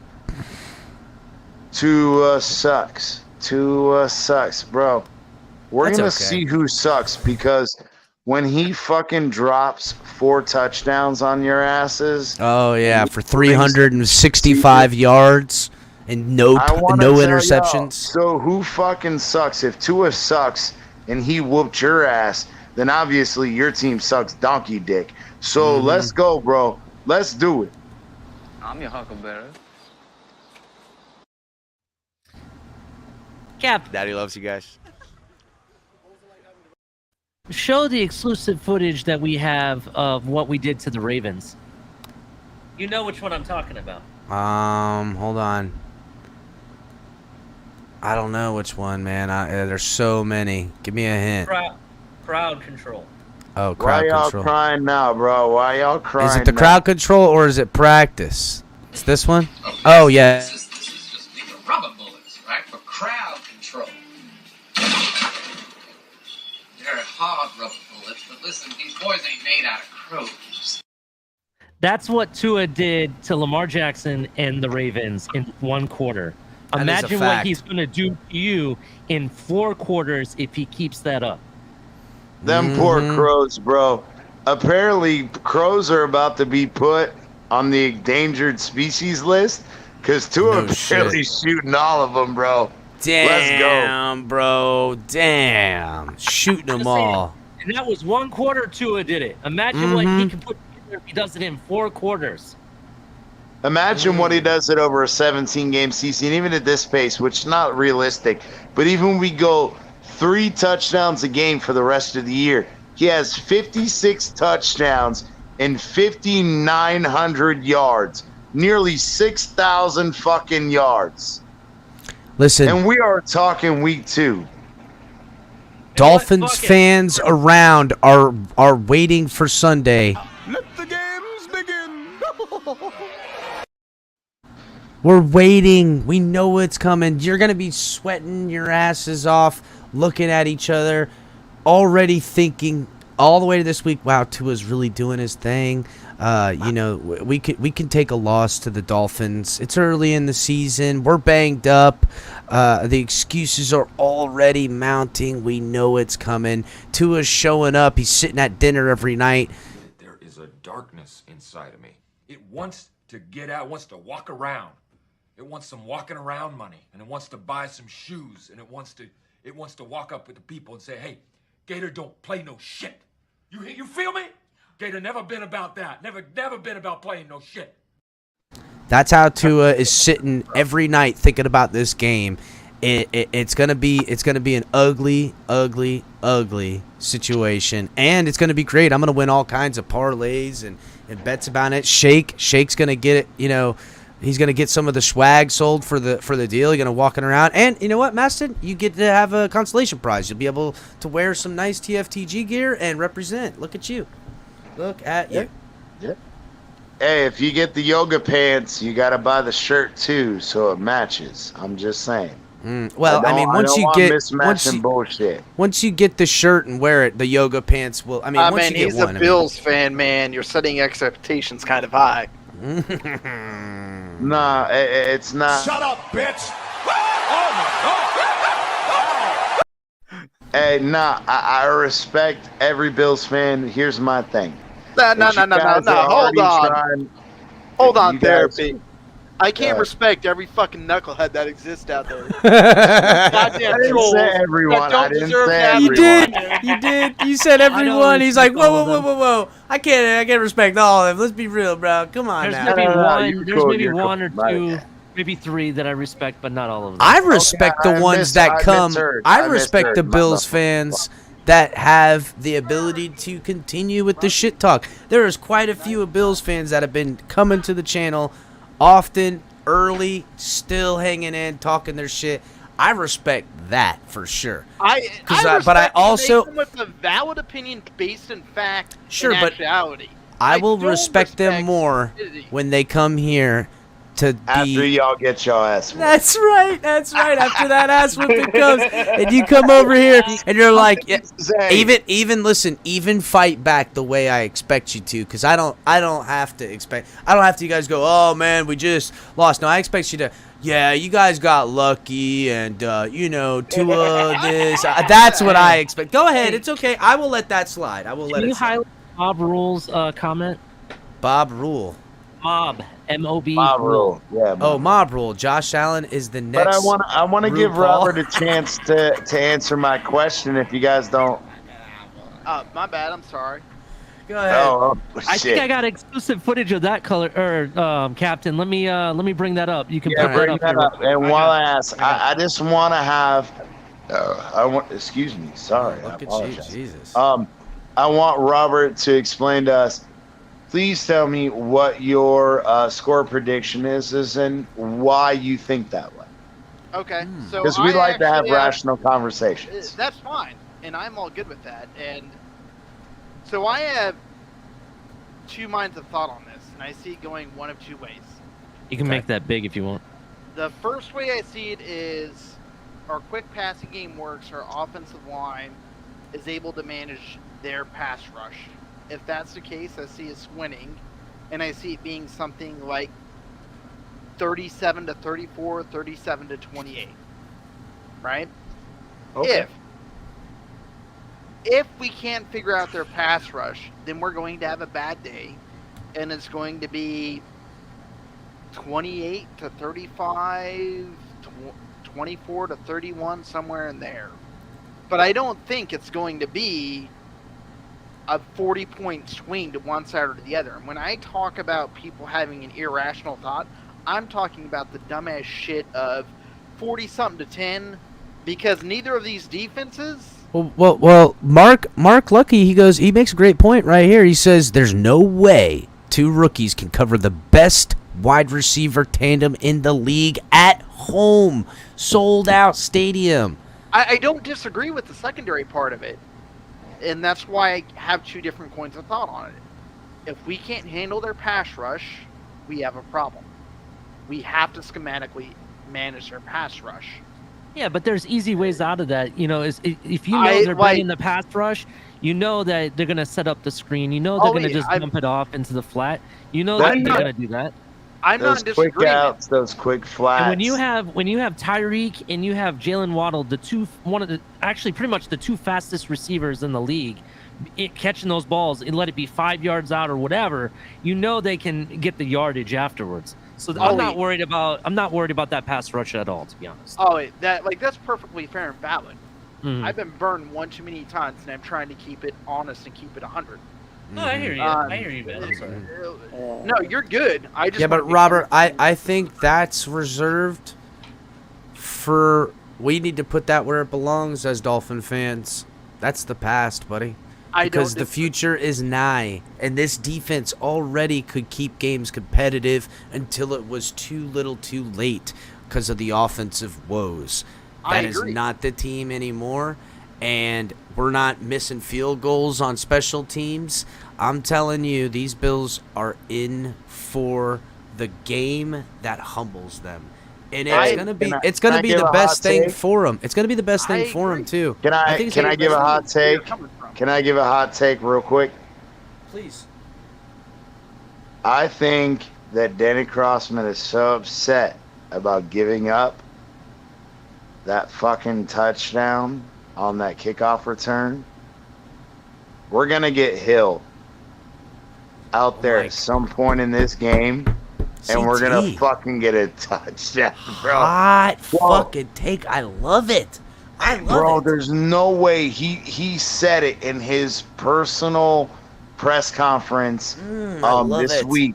It is the first time that he gave up a touchdown in his 21-year career. Mm-hmm. You're telling me that he's not going to say, hey, Waddle, come redeem me real quick, my boy. My boy, please come redeem me right quick. Bring this 7 points and let's fucking go. I want that. That is a hot take, bro. I love it. I love it, bro. I love it. It's a great take. Something that you remember, CT. I was on the bandwagon of that we need to put him in that position anyhow because it's a you use your weapons the way you need them to be used. And this is exactly a game in which I think you're right. Hey, Robert, I love you too, man. I love you. I respect you as a Bills fan, but I would tell you No. Therapy. Robert's not a Bills fan. No.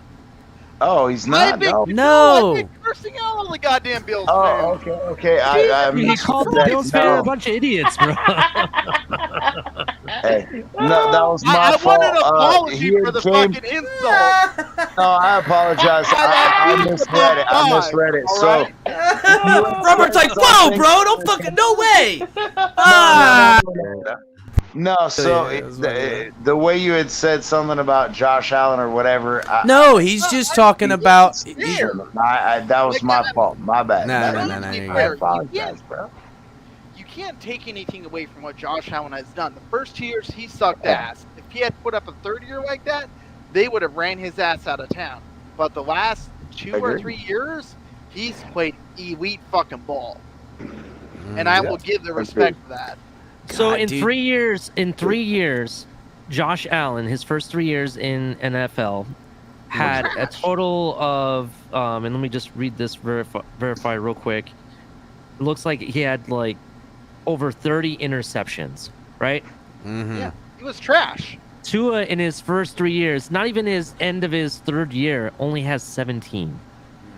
He'd have to throw another 13 to even get that, to even get close to it. But can I say the opposite calling side? out Tua throwing the ball over Tagovailoa, he doesn't know what the shit he's talking about, bro. But can I make a quick comment on that? So, on those, even I don't care about the interceptions, but touchdowns. We're talking about a guy who is, as far as Tua, is producing just as much, if not actually, he's better than Josh Allen in the rankings right now. But yet he had a major hip injury.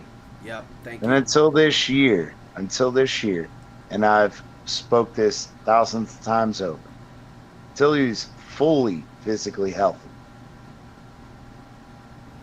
Just chew on that. Just chew on it. Just chew on it.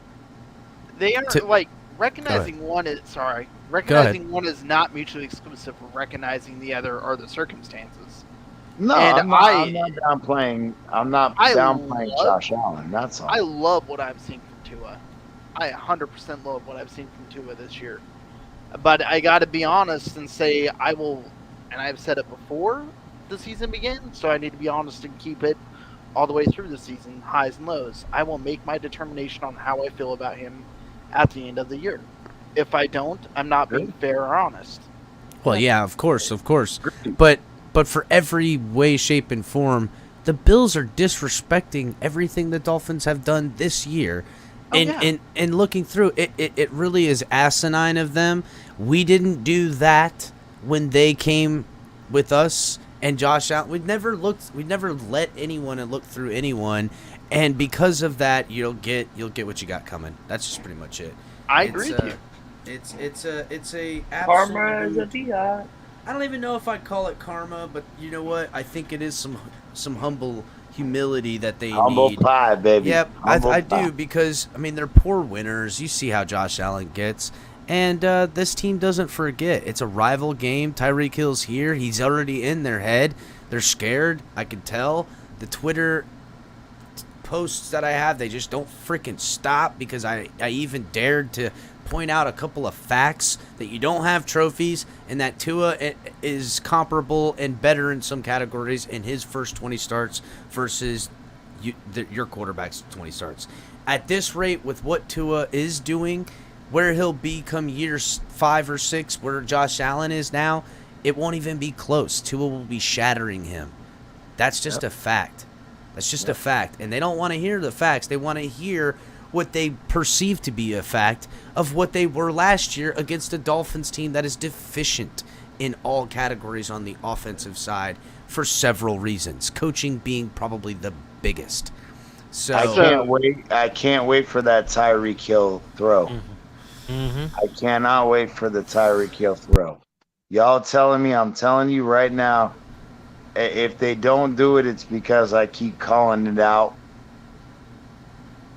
But this pass rush, bro, that end around and fake that end around into a fucking running back pass from Tyreek to Waddle, I'm telling you. Bro, you guys got to see the thumbnail. You got to see the thumbnail HB put on the episode. It's fucking hilarious, bro. You know what my biggest hope is? My biggest hope is that Hill carries the same progress all the way through the year. And then he sits there and doesn't rape us on the contract when we go to extend him in like a year or two. That's what I really hope happens.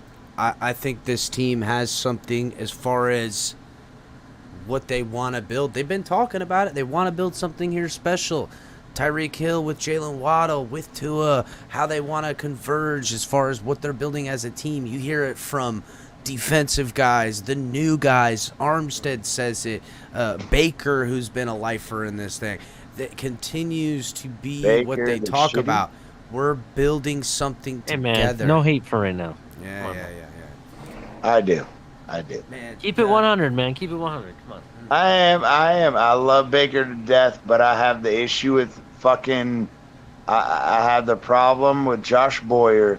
Is we paid Baker all that fucking money Oh, God. to go out and play low fucking scheme and coverage for us because he has sideline to sideline. We speed. played Baker because Baker, and he always kind of starts a little shaky. He gets better as the season goes, as you know, because it's defense and it's tackling and stuff. But we played Baker to be one of two off-ball linebackers to be able to run and cover a lot of places, and we pay him to blitz. That's what he gets paid for, and I use agree, as but such. what I was trying to get at was stop playing fucking Jalen Phillips in coverage. Stop it. I hear you. I definitely agree with that. We paid Baker all of this money to be our short passing game outside. If we need a spy, you're fast enough to get to the guy. We did all that for Baker. But to sit here and let Jalen Phillips try to drop back in coverage when we've already paid Baker $13 million but to listen, do the same fucking thing. It's Stop schematics, bro. It's schematics, and you get drafted Phillips because of his hybrid ability. There's very few guys that can do what he can do and sit in his zone and be how big he is to take away passing lanes. It's something they're asking him to do, and he's doing it effectively. There's going to be times where it's his number dialed up to be the man that has the speed around the edge and take somebody and be that pass rusher. I think we see it this week. This is the game. I think he can really get a piece of it. By the way, this is what I'm trying to say is I want to have Jalen Phillips. No, I understand what you want, but you every can't. Single That's fucking. You don't want Jalen Phillips just pass rushing. You want him to be the hybrid guy. And although his pass rush snaps will equate to hopefully pressures and sacks, you need his ability. He's young, and you can do it. And there's very few guys that come around in the NFL day one and be asked to do that and have an effectiveness and growth. Go ahead. What I was just trying to say is that, CT, Patrick Mahomes, who a lot of people say is pretty much the number one NFL QB right now, next to Josh Allen, and that's what people say. You do know that he once took a 35, 40-yard sack, right? He was sacked for like a 35 to 40-yard loss. Yes, because of Baker who tripped him up. Because Baker tripped him up. Baker made that sack. That's why we pay him, because he can do stuff like that. But at the same time, we also have issues where he's missing tackles. He fails to set the edge. Yeah, but it's not and just that's Baker. where I have that. You guys point out like certain people, but I can name a bunch of people across the defense that's happened to before. Yeah, I agree. I can. And that's where I want I'll tell you Roquan this. Smith. How many? Roquan Smith in the middle, and then Roquan Smith takes all of those fucking questions away. I agree with you. I do want him in there, definitely. To me, how many other linebackers are doing what Baker does on a snap in and snap out basis for other teams? Very few. That's all. That you can tell at we times ask him to do run different downfield. things. That's right, we do, because he's multi-talented. We need those types of hybrid guys are how this. I mean, look, even Christian Wilk, everyone is multiple on this defense, and it's what's going to make Josh Allen pay. While they are going to be probably stuck in some limitations on their defense, losing 2 defensive linemen for the Bills. Their secondary is thin to say the least. It's putting it mild.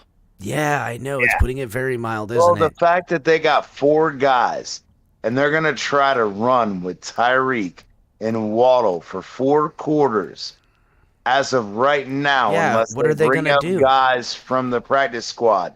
4 guys are going to chase these guys all day. Stop that. Stop Damn, that CT. bullshit. Beautiful. That's a perfect point to make. What are they going to do? As far as getting thin in DBs, done. are they gonna bring up a guy from the practice squad or They something have like that? to. They have remember, to. There's only 4. They said there's only 4 active cornerbacks on their roster as of this morning at 10 a.m. damn. And this is, you're talking Because there about was a guy South on- Florida drain you heat going on. Yeah, exactly. And that's where I said if we open up the game, bringing the pass to open up the run, bro, if we get these screens, we get these quick outs, we get these quick crossers, get these front seven tired. They're tired, right? Okay? But they got 4 cornerbacks and 3 safeties to rotate in and out. If we can tire these front 7 who have guy after guy who's pretty damn good on the defensive line. They're thin at D tackle too. They got a couple of D tackles out. Yeah, because of that. And Jordan Phillips. Yeah, exactly. And my whole point is this is where it tells me if we can go ahead, Von Miller and all these guys that we're worried about, if we can run them sideline to sideline to get them tired, these cornerbacks are tired, this safety rotation is tired, bro, that second half should be a fucking blowout. That's kind of been my point, that I want to see us run the ball like we did a few times with Mozart last week, where it's just take it to the edge, come from, if it's a wide hash mark, stack it, run it, use your speed, get to the edge, and get 5 or 6. Maybe you'll get lucky, and one of these safeties will miss a tackle, or one of your guys gets downfield, Alec Ingold up in somebody. Now all of a sudden you got the sideline free. You're asking one of these backup guys to come and make an open field tackle on Raheem Mozart trying to chase him down. Exactly. A couple of those could potentially pop, but it serves both purposes if you look at it. It's going to get these boys to run. Hopefully it's giving extra contact to a thinned out DB room. It's going to tire out this D-line who is thinned out as well. And in rotation, they're going to lean on guys that they're going to be looking at. That's fucking Tyreek Hill. You want So me to who do thinks what on that this we're play? going to get a heavy dose of the wide zone this week? I think I that's the feel play. like that plays into it. If they're playing the wide, that makes these fucking pass rushers who want to come up the field have to run right and left. They're gonna have to beat their blocks to be effective on a run game all day. And here's the deal: when you're thin at your D tackle, who am I gonna set the double team up on? I'm gonna set it up on Epineza or fucking Von Miller. So all I gotta do is bring my tight end in motion, and then him, with behind the line, take it. Now he's setting the edge. Then you can pull your left guard in Eichenberg or the center. Have them come around on the other side with Ingold setting the far edge. The center or guard trying to get to the second level, and then there you go. There's your outside run game for Raheem Mozart to take it to the edge. Who, if their safeties don't come down, and who's going to play? Poyer's going to play banged up. He's going to take tackles from running backs down the field, open field tackles all day. He's not going to come out, and they're going to bring someone else in. And on that play, when he does, that's when you take the shot to Tyreek Hill or Jalen Waddle or somebody to that effect. Called up. Zaw White needs to be called up, bro. It's gonna just my sight. My bad. It'll be a good I game. agree. I think in that it's again, if we can play that double trap that we did last week against Baltimore, where we had the tight end block on the front, we had the left guard block on the back, and then we had Alec Ingold running up the center as the lead blocker. If they're going to play that cover 2 zone, they're going to give us that space up the middle, just like you said, Cap, with that lack of depth at D tackle or talent at D tackle. We might be seeing the outside zone to try to tire out the defense. But then later in the game, in that third, fourth quarter, we're going to be running that inside zone just to beat them the fuck up all night. I like it, bro. I think by the middle of the third quarter, if you've implemented the game plan, even almost carbon copy of what the Dolphins did last week, as long as the defense doesn't fucking dick around too much, if you play it effectively, come the fourth quarter, you'll find yourself in a very similar situation that you did last fourth quarter, where their secondary is thin and tired, and then they're making mistakes. They get caught peeking. They get caught out of position. They get caught just, against one of the best weapons in Tyreek or Waddle. And it's going to be mismatches and pushing downfield. And Tua going to have that twinkle in his eye like he did last week.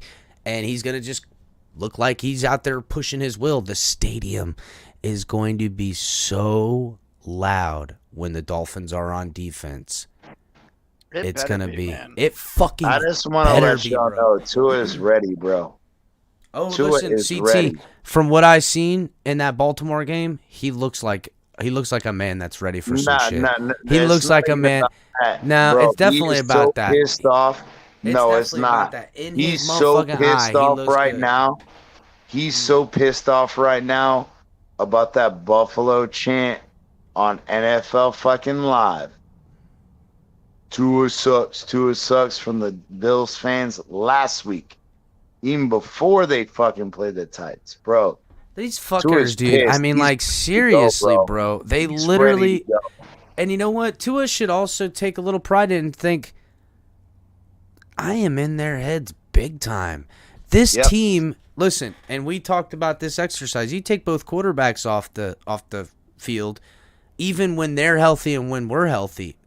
Both quarterbacks off the field, we're a better football team. We have more talent and more depth in a lot of areas. Pretty comparable, but more talent in some areas for certain. And I don't see how they can argue. I don't see how they could. Being real, the numbers would dictate They're as already such. making excuses about their secondary, bro. Come on, they're already making excuses. It's okay if we take a loss. It's not the end of the world. We have a whole season to go. Oh, but you know what? Maybe they're right, Captain and CT. Maybe Tua does suck. What he does is he sucks the life out of the opposing team in the fourth quarter, like he did to the Ravens. So yeah, fucking Ali with the fucking fire breather over here. That's what he does. Hey, real quick for all the Game of Thrones and House of Dragons, Dracarys, baby, Dracarys, baby. Dracarys. Damn, dude, like he sucks the life out of the other teams in the fourth quarter. And listen, that's been his MO. He's always performed his best, even in bad games in the fourth quarter. He's always done that. So he's always been. Do you guys realize that's what people don't give him credit? Regardless that we lost against Kansas City, right? The fact that we almost came back from from that and actually tied the game almost in that fourth quarter. That was ridiculous. And he did. And I love it. So, it's getting ugly. It's going to get ugly. I can't even believe. I don't know, man. Like, I've been seeing it, reading it, watching it. Dolphins and Buffalo Bills fans going back and forth with each other. And it's so. I didn't expect the Bills to backwalk the way they did, the Bills fans. I really didn't. There's half that live in a delusional paradigm that they've created with Mushroom some history. Which is cool. Hey, fucking them party. Let's go. But, like... Are there visuals? No, I'm just kidding. Must be. Visuals of the past being the present, apparently. I mean, goodness gracious, bro. I can't... And then on the other hand, they're already like... Their biggest guys that you would expect to say the most trash talk are already, backpedaling. They're like the media. They're like the media, bro. They're backpedaling, tripping over each other and themselves. They don't know what the fuck to do. Oh, yeah, they could beat us this time, blah, blah, blah, blah. So what happens when you're a game and a half behind in the fucking division race, and you're playing catch up the rest of the fucking year? Let's fucking go. Play catch up with this team. The next seven opponents after Cincy are fucking gimmies. And unless we get this trap game bullshit, same old Dolphins, we beat all the teams we shouldn't, and then we lose to the people we shouldn't. Bro, we could be 13-0 before we walk into that Packers game going, oh shit, the Bills are the only guys we have left we're scared of? Come on, man. We weren't scared of them earlier in the year, bro. Why would we be scared of them then? 14-3. Hey, my original was 14-3. I'm changing it to 16-1. Like, that'd be a big win, dude. That would be. The only one I'm afraid of is Bills getting us back. But I don't give a shit about that. They may beat us late in the season. That doesn't mean shit, because at that point, we still have home field advantage. They still got to come to us in the playoffs. Mm-hmm. I agree. I'll take 16-1. I'll take 16-1. I agree completely. I would all day. I just want to rob them of their joy. Because I don't want to knock his dick in the dirt. That's true. I do want to, I don't want to just win close game, bro. I actually want to make a statement game, because you make this a statement game and beat them really easily. Not saying that we will, but I'm just saying, like, if we did, you know what I mean? We did to them what they did to us the last 2 games. Yep. If we did that to them, that's transcending. That changes the whole narrative. The media wouldn't even be able to say anything negative about it. Can anybody disagree with me that Mike McDaniels hasn't been preparing for this fucking game? I was going to bring that up. Yes. Yeah, I'm at this McDaniel point. is the genius that everyone believes him to be. He's already prepared. He's already been planning. He probably was planning for it before he even applied for the job. Exactly. And here's my thing is I'm calling us winning by 30. Okay. There's no way, in my personal opinion, that we went through everything that we did, getting rid of Flo, all of the drama, all of the bullshit, to come in and say we brought in an offensive genius and we're not going to whoop that ass every goddamn game. Bro, So, think about this. It's game 2. Craig, something about our defense, I agree. They do need to play better. But them and their showing in that Baltimore game is not what we've regularly become accustomed to seeing from our defense. We've seen a defense that makes big plays. When a team tries to make plays, it's our defense making the plays. The interceptions, the sacks, the fumbles, the scoop and scores, the pick sixes. This defense has come through a lot. We've seen the defense hold down for the offense that was still knocking off some rust week 1 and feeling some things out. We've seen a defense that ran into some woes and an offense carry them. This team puts together one complete game against this opponent or any. There's no one that can stop them if this becomes what we regularly can expect.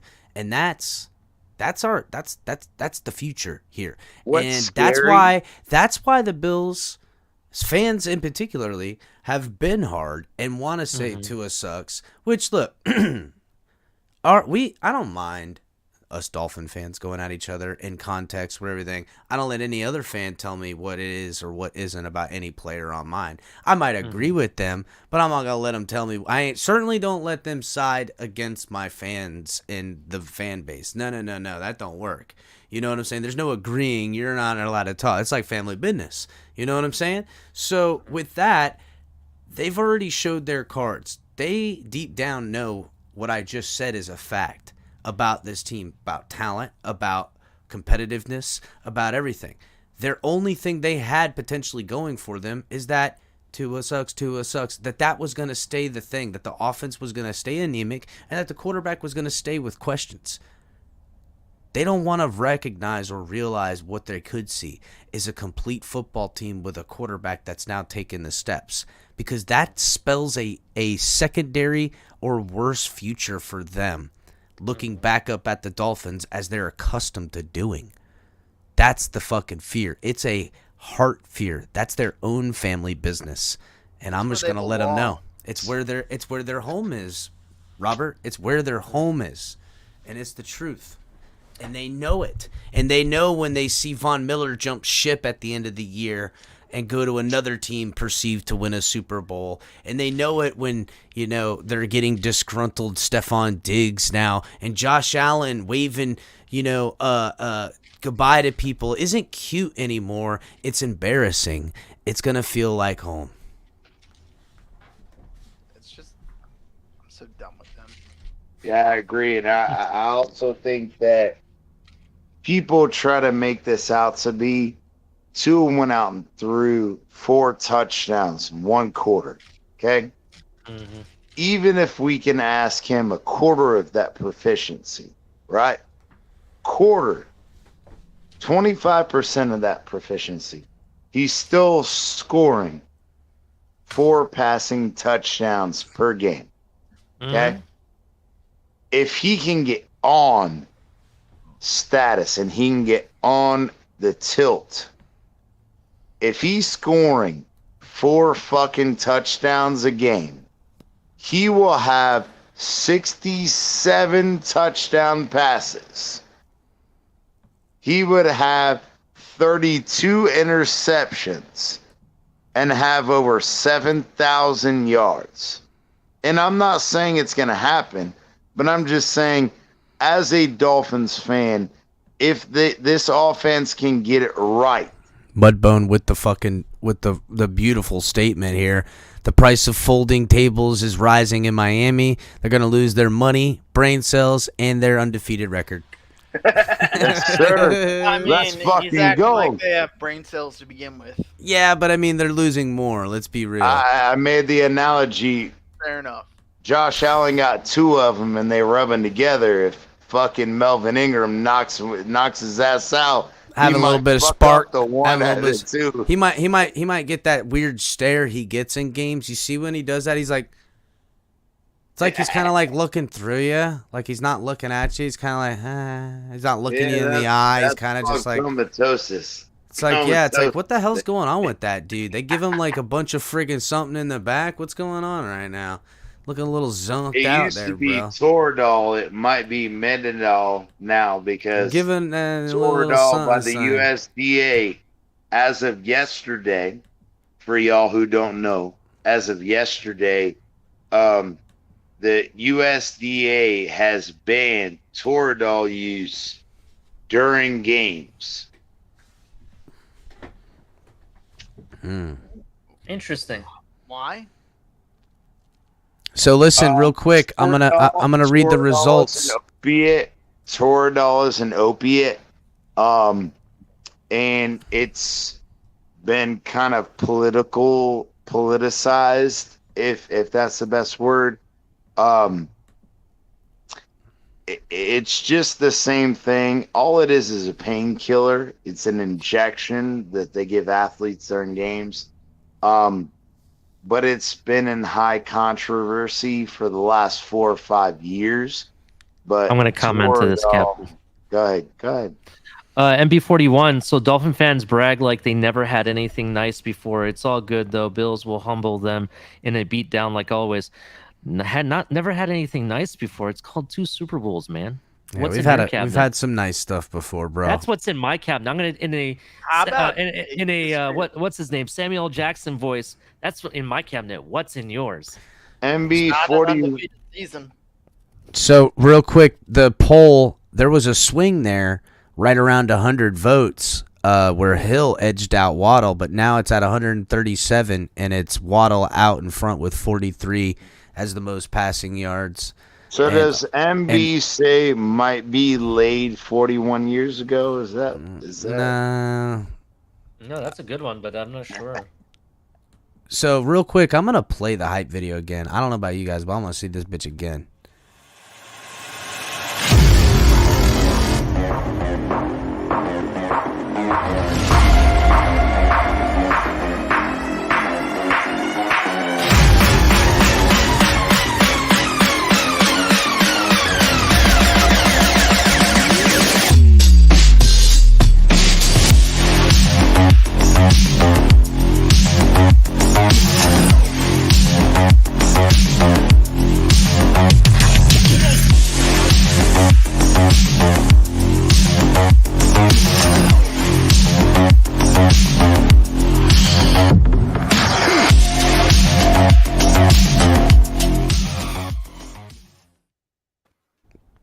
that shit is fire, dog. I don't give a damn. Yes, sir.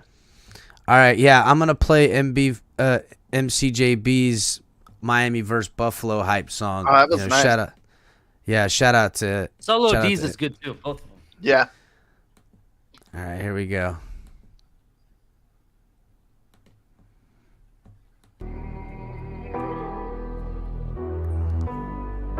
MCJB.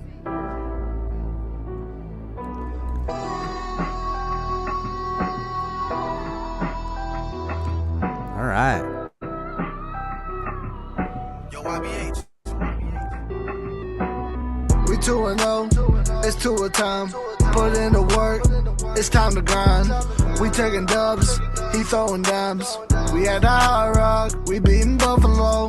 Tua throw that deep ball, it's fins up, you know we raw. Then Bills gon' take an L, 1, 2, 3, then ring the bell. I don't care about what they say, Dolphins gonna win the game. We gon' beat Buffalo, then they really gotta go. You better bet the Fins, cause you know that we gon' win. We taking all the glory, this shit gonna be a story. Love the Dolphins, and you know I really love my flow. But now we undefeated and we beating Buffalo. You know I'm wearing aqua orange on me every day. Don't care about what the Tua haters gotta really say. You know we cooking Buffalo in the parking lot. You in Miami, Hell in yeah. the heat, you know it's really hot. We 2-0, it's Tua time. Put in the work, it's time to grind.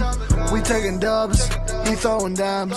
We at the Hard Rock, we beating Buffalo. Fans up, baby. It's game time. Let's fucking go. Fuck yeah, MC killing it, bro. Yeah. Fucking kids killing it. I like how they made him and Solo D, both of them. Both of them made the comment about the parking lot, dude. That's so funny. That's good. That's some good shit right there. Shout out to MCJB, man, out here doing his thing. I love it, man. That's awesome. You know, it's going to be good. It's going to be a good game. I expect a lot. I expect McDaniel has been holding a couple of aces in the hole, though. I think he's got a couple of tricks up his sleeve. I think Tua's feeling himself in a way that Buffalo never anticipated ever seeing out of him. And rightfully so. Tua had his woes and struggles. But everything, shout out to Chris Greer. Shout out to Chris Greer getting the right coach. Getting the right coach, getting the right coaching staff, allowing this coach to have a vision, to build the vision. Mike McDaniel, shout out to having the vision to bring together, getting Tyreek Hill, invigorating this fan base and the belief in making this a possibility. And the fruits of their labor and them holding out are bearing nicely. And Buffalo, not only did they never anticipate to see this from Tua, from this offense, but it's still like they're not even able to look at it now. That's how fucking scared they are. They can't even look at it. It doesn't exist. And get ready. Because it's not about belief anymore. It's not about faith. It's not about hope. It's about just a matter of motherfucking time, bitches. Matter of time. Coming for it. Whew. That's all we want. Man. That's absolutely true. Man, this week just needs to. Sunday needs to come. We need to come out with the win. Want to see some damn tears. I want these fuckers to shut up and eat their goddamn shit. Yes, you know what? sir. Not I don't the even same predictable fucking offense. So I don't want them to shut up. I love them. Honestly, I love the Buffalo Bills fans. I do. I love everybody, dog. I'm kind of a lover. I don't even hate people when I fight them. I laugh when I fight more often than I'm mad when I fight. I'm not gonna lie. Like Ludacris said. if I'm gonna fight you, you're never gonna want to fight me again because I don't give a shit if I win. I laugh, We're both gonna bro. walk away scarred. Like Ludacris used to say, pipe down, fool, you ain't talking about shit. That's it. That's it. El Capitan is like the Joker. He's like, why so serious? Yeah, bro. Why, dude? Why are you doing That's that? how he fights. I understand how that goes. I'm laughing, bro. It is a fun thing. If I'm you guys right now, because of the tears that are gonna fall at Hard Rock, I think everyone should go invest in purchase tissues while you still can, because you know what? Buffalo Bills are buying them up right now. Not necessary, Ali, because I doubt there's going to be very many Bills fans there. And there certainly won't be any there by the end of the game. I didn't say at the game. Sir. I didn't say at the game. I'm talking about the state of New York. Oh yeah. Listen, expecting high water Sunday afternoon in New York, Buffalo area. Expecting high tide rising. That's true. God, we need this. Yeah, MC, we played your shit, dog. It was good, very, very good, very, very, very good. Good work. Had a blast. You know, I mean, look. I think here's the difference between where Dolphins and Bills fans are right now, is that, and you can look at it in any interactions that we're having with them, whether. You know, shout out to TD doing the AFC roundtable, and they had the Buffalo guys and stuff like that. We're able to look at Josh Allen. I look at their offense, look at their team, and see for what it is: a talented football team, a very talented, a good quarterback. Fuck, one of the best in the NFL. You're just not able to look at us and see us for what we are, and you have this skewed looking down at us, and it's the wrong purview to have, and it's gonna allow you to be sucker punched, for lack of a better term. You know, the magic trick is happening before your eyes. You're just like staring down like you got something. You're just literally just zoning out, thinking that, you know, it's just pretty much you're doing it to yourselves. It's kind of, again, in the deepest parts, I'm probably feeling a little bad for Buffalo, because you know it's going to end sadly for them at one point or another. But I won't feel that bad. Let's be real. I was gonna say you're much nicer than I am, because. Oh, I'm only glad handing them. You know, that's all. Just glad I want them to come back after the slaughter. I want them to come back here and think it's going to be a safe space. They ain't, bro. No. They ain't. Fuck that. That's no. when you go to their shit. And like, you guys did what? Bro, I've been trying. I've been offering my head for the chopping block so I would get invites and stuff. Nobody wants none of this, dog. I don't blame them. I wouldn't want none of this either. Sitting on the other end of this motherfucking screen trying to argue football with this guy, you're in fucking shit. Tell him. Back out of this, dog. I put my purple jacket on and put a tie. You ain't want none of that, dog. Come on in this mug. Yes, what it is, what it do, bro. What it is, what it do. Shit. Hey, y'all keep staying in the background making your motherfucking excuses about, we're out this and we're out that. Shut up, bitch.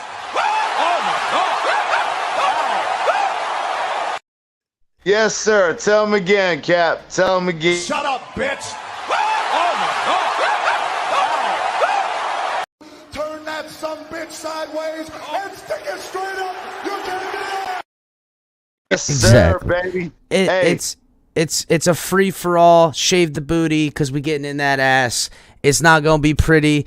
Pack a lunch and a light snack. We finna be there all day. It's gonna be slow. I don't want it shaved though, Cap. I want it fucking. I want it. Whatever. Waxed. Just get the business done. I don't need to know how it get done, but make sure dinner is ready and cooked because I'm hungry. I'm hungry. More wine, more women, more table.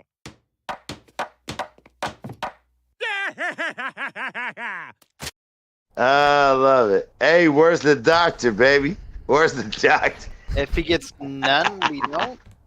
I don't know. The doctor's at the end of the table. When he Dolphin 72 is what you're talking about. Yeah, that's an he's interesting talking thing. about it's not just Jalen Phillips. I think he's talking about Fins and whole. If we don't sack Josh Allen is what he's talking about. Doesn't have to be Phillips himself.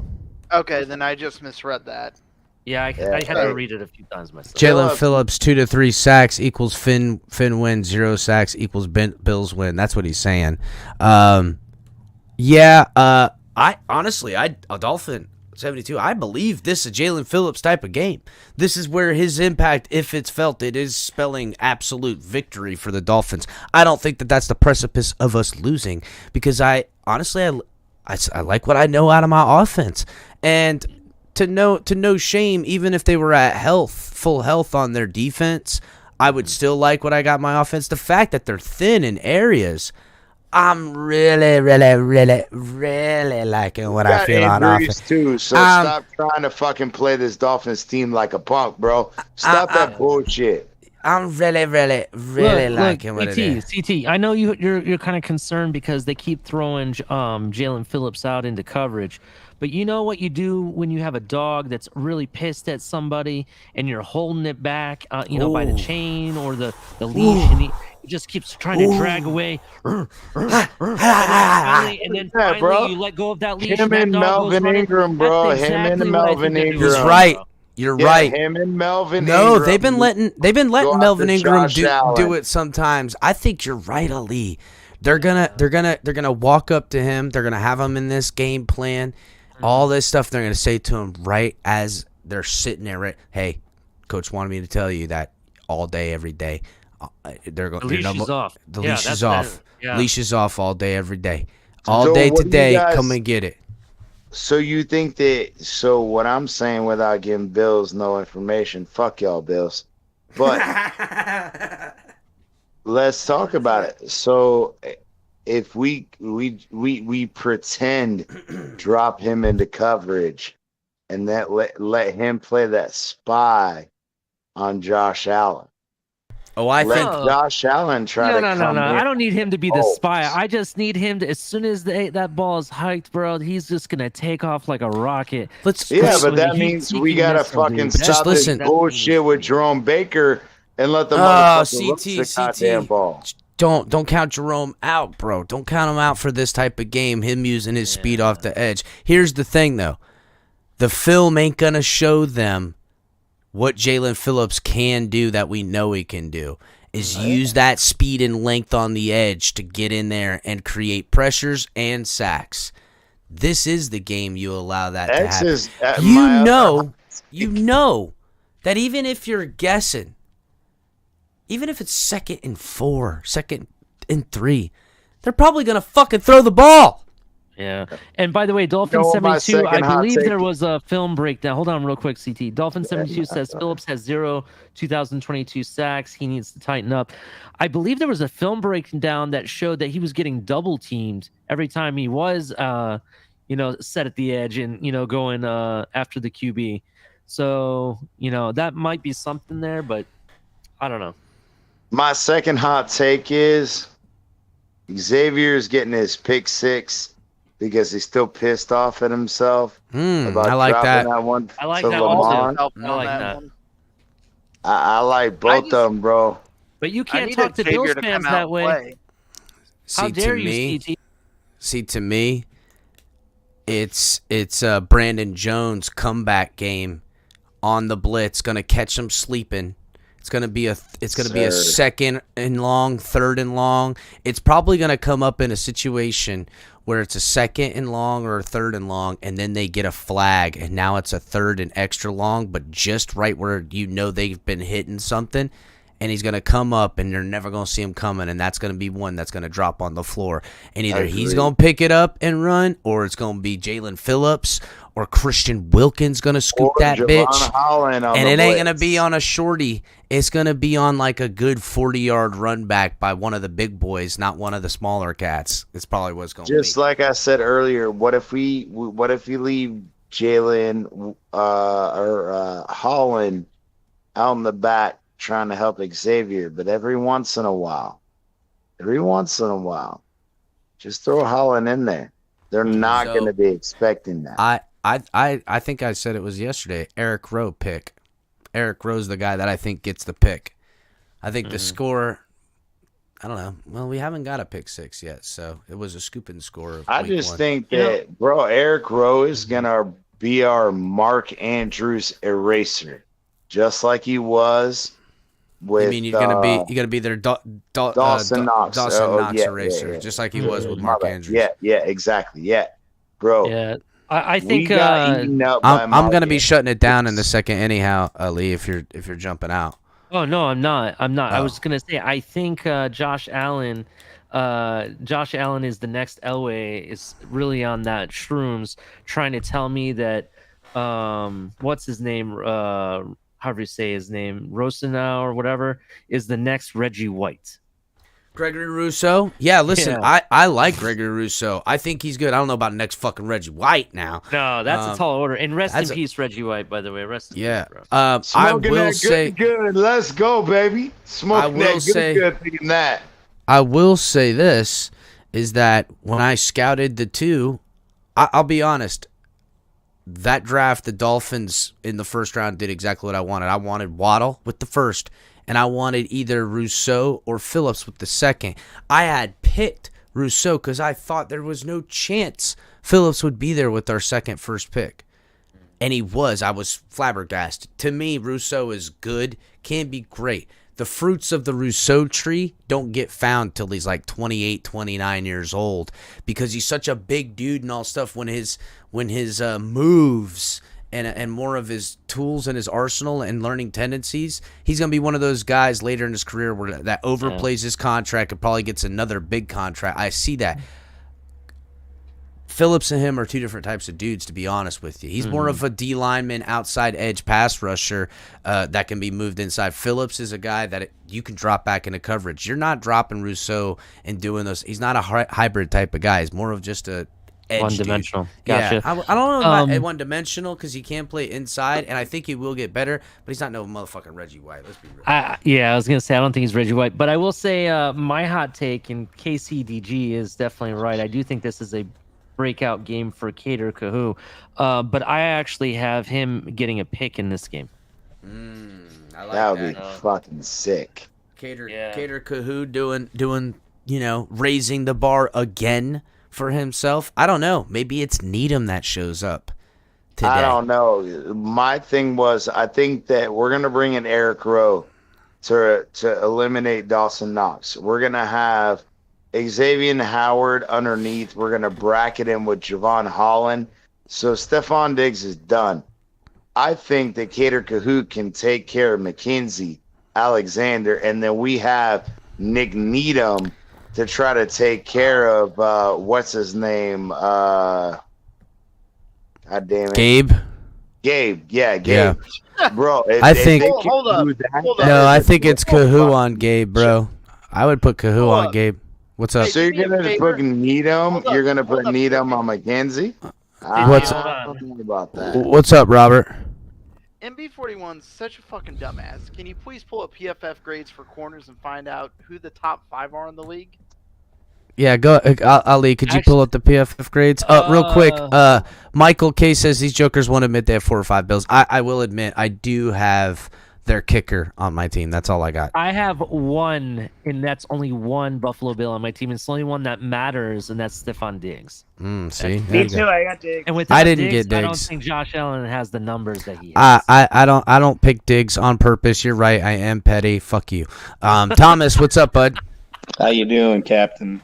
Oh, just gearing it up. Yeah, get those PFFs if you could. I'm trying. Because MB41 doesn't know how to go read fucking shit and can't separate his head from his ass to fucking look at rankings.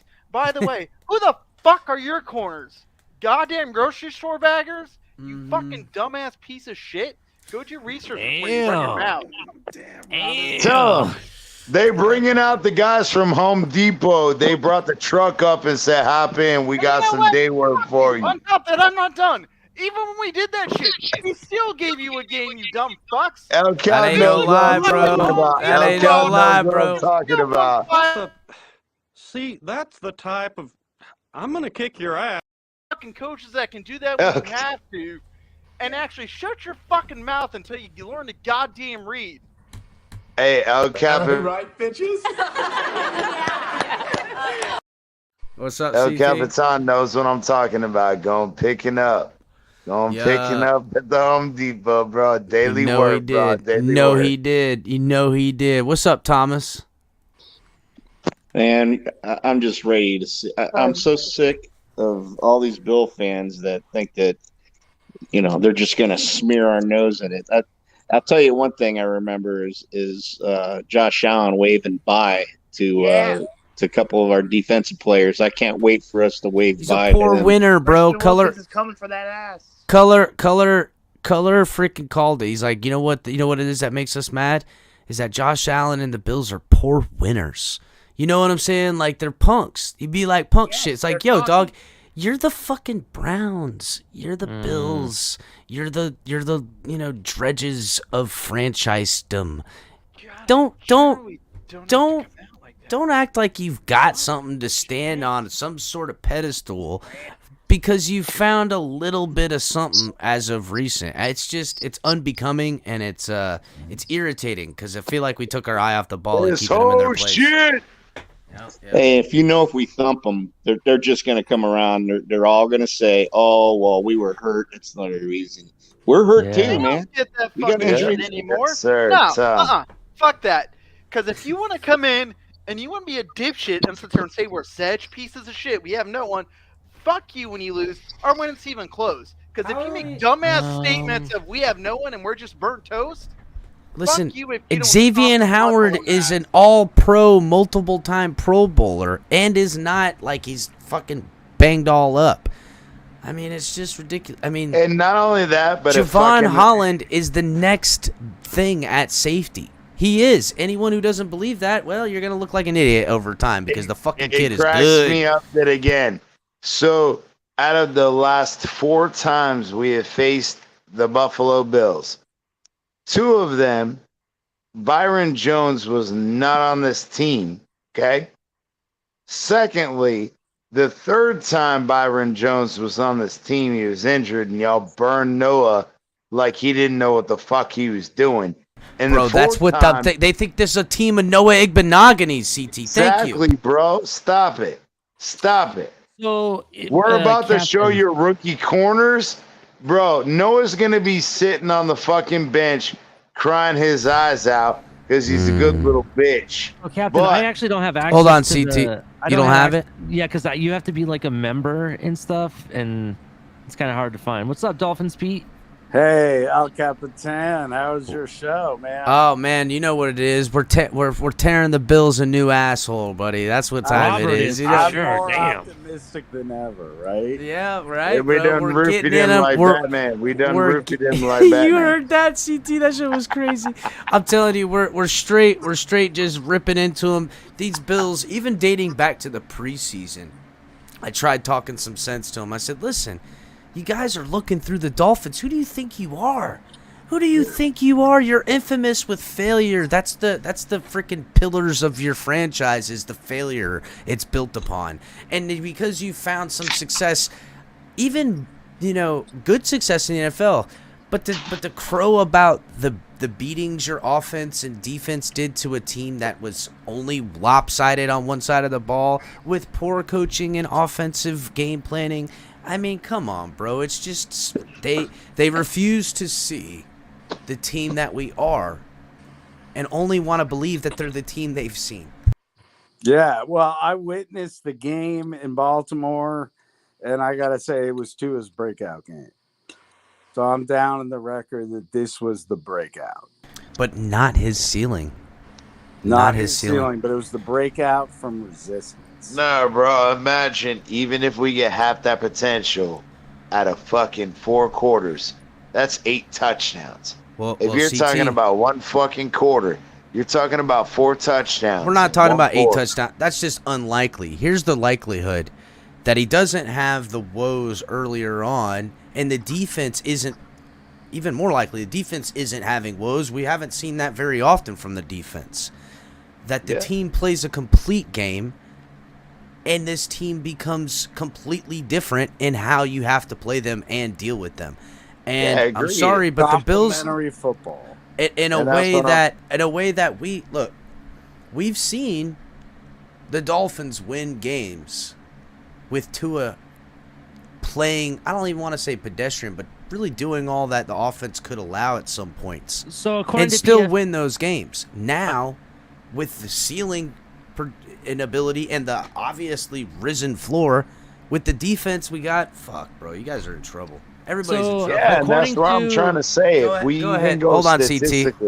Hold on, CT. What'd you find, Ellie? All right, so PFF is giving me a little bit of information. What they're telling me is that according to their grade, the highest graded cornerback in the NFL, this is in the NFL through 2 weeks. So the first 2 weeks of this season, right through, is Cater Kahoo at a whopping 87.3 grade. All right, Yes, so sir. MD4 one. I told you, The Kahoo is the highest number DB. one Hold on, rated hold on. I'm not quarterback, done yet. bro. I'm not done yet. I'm not done Number yet. one rated fucking The quarterback. highest graded DB for Buffalo Bills, this is the highest graded person in their secondary, is Jordan Poyer at 70.5. Yep. Bro, this They're is a not gonna guy keep who's a up. fucking. Where's who's a Xavier backup. Howard on that list, if you don't Backup. mind? I know.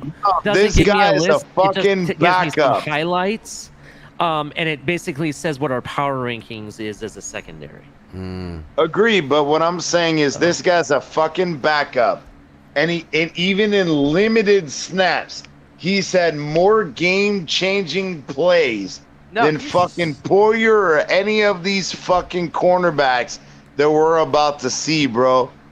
He had I'll tell 18 you snaps in one game. He had 18 snaps in the first. He had 24 in the second. Yeah, He had- it's not like he had like 6 snaps or something stupid. He Yeah, got some exactly, playing but- time and increased playing time. Five out of those 36 that he's played so far, one was a fumble. One was a pass breakup on 4th and 3. One was a tackle for loss for a loss of 6. The other was a tackle for a loss of 4. The other one was a pass breakup on a sideline pass, and the other one was it was credited as an overthrow, but it was still a pass that he had solid fucking coverage on. And this is a fucking guy who's undrafted. Out of freaking Texas A&M Commerce. It's Bro, some fucking tiny ass little undrafted. school. Making fucking game-changing plays in 2 games. Yeah, in he's 2 got a little games in his Terrell NFL career. Go ahead. Hold on, CT. Go ahead, Dolphins Pete. Man, CT He's with the got a little facts. Terrell Buckley in him. You guys, some of you guys remember Terrell Buckley, but I actually think he's better physical and run support, so he gives you a little Tyrann Mathieu kind of dynamic. He's really exceptional. You might want to. I mean, if I'm the Dolphins coaches, I might want to put him on Stephon Diggs with help from Holland at all times over the top. Right. That would be very That reasonable. might be a good compromise, but we also know, and from my professional opinion,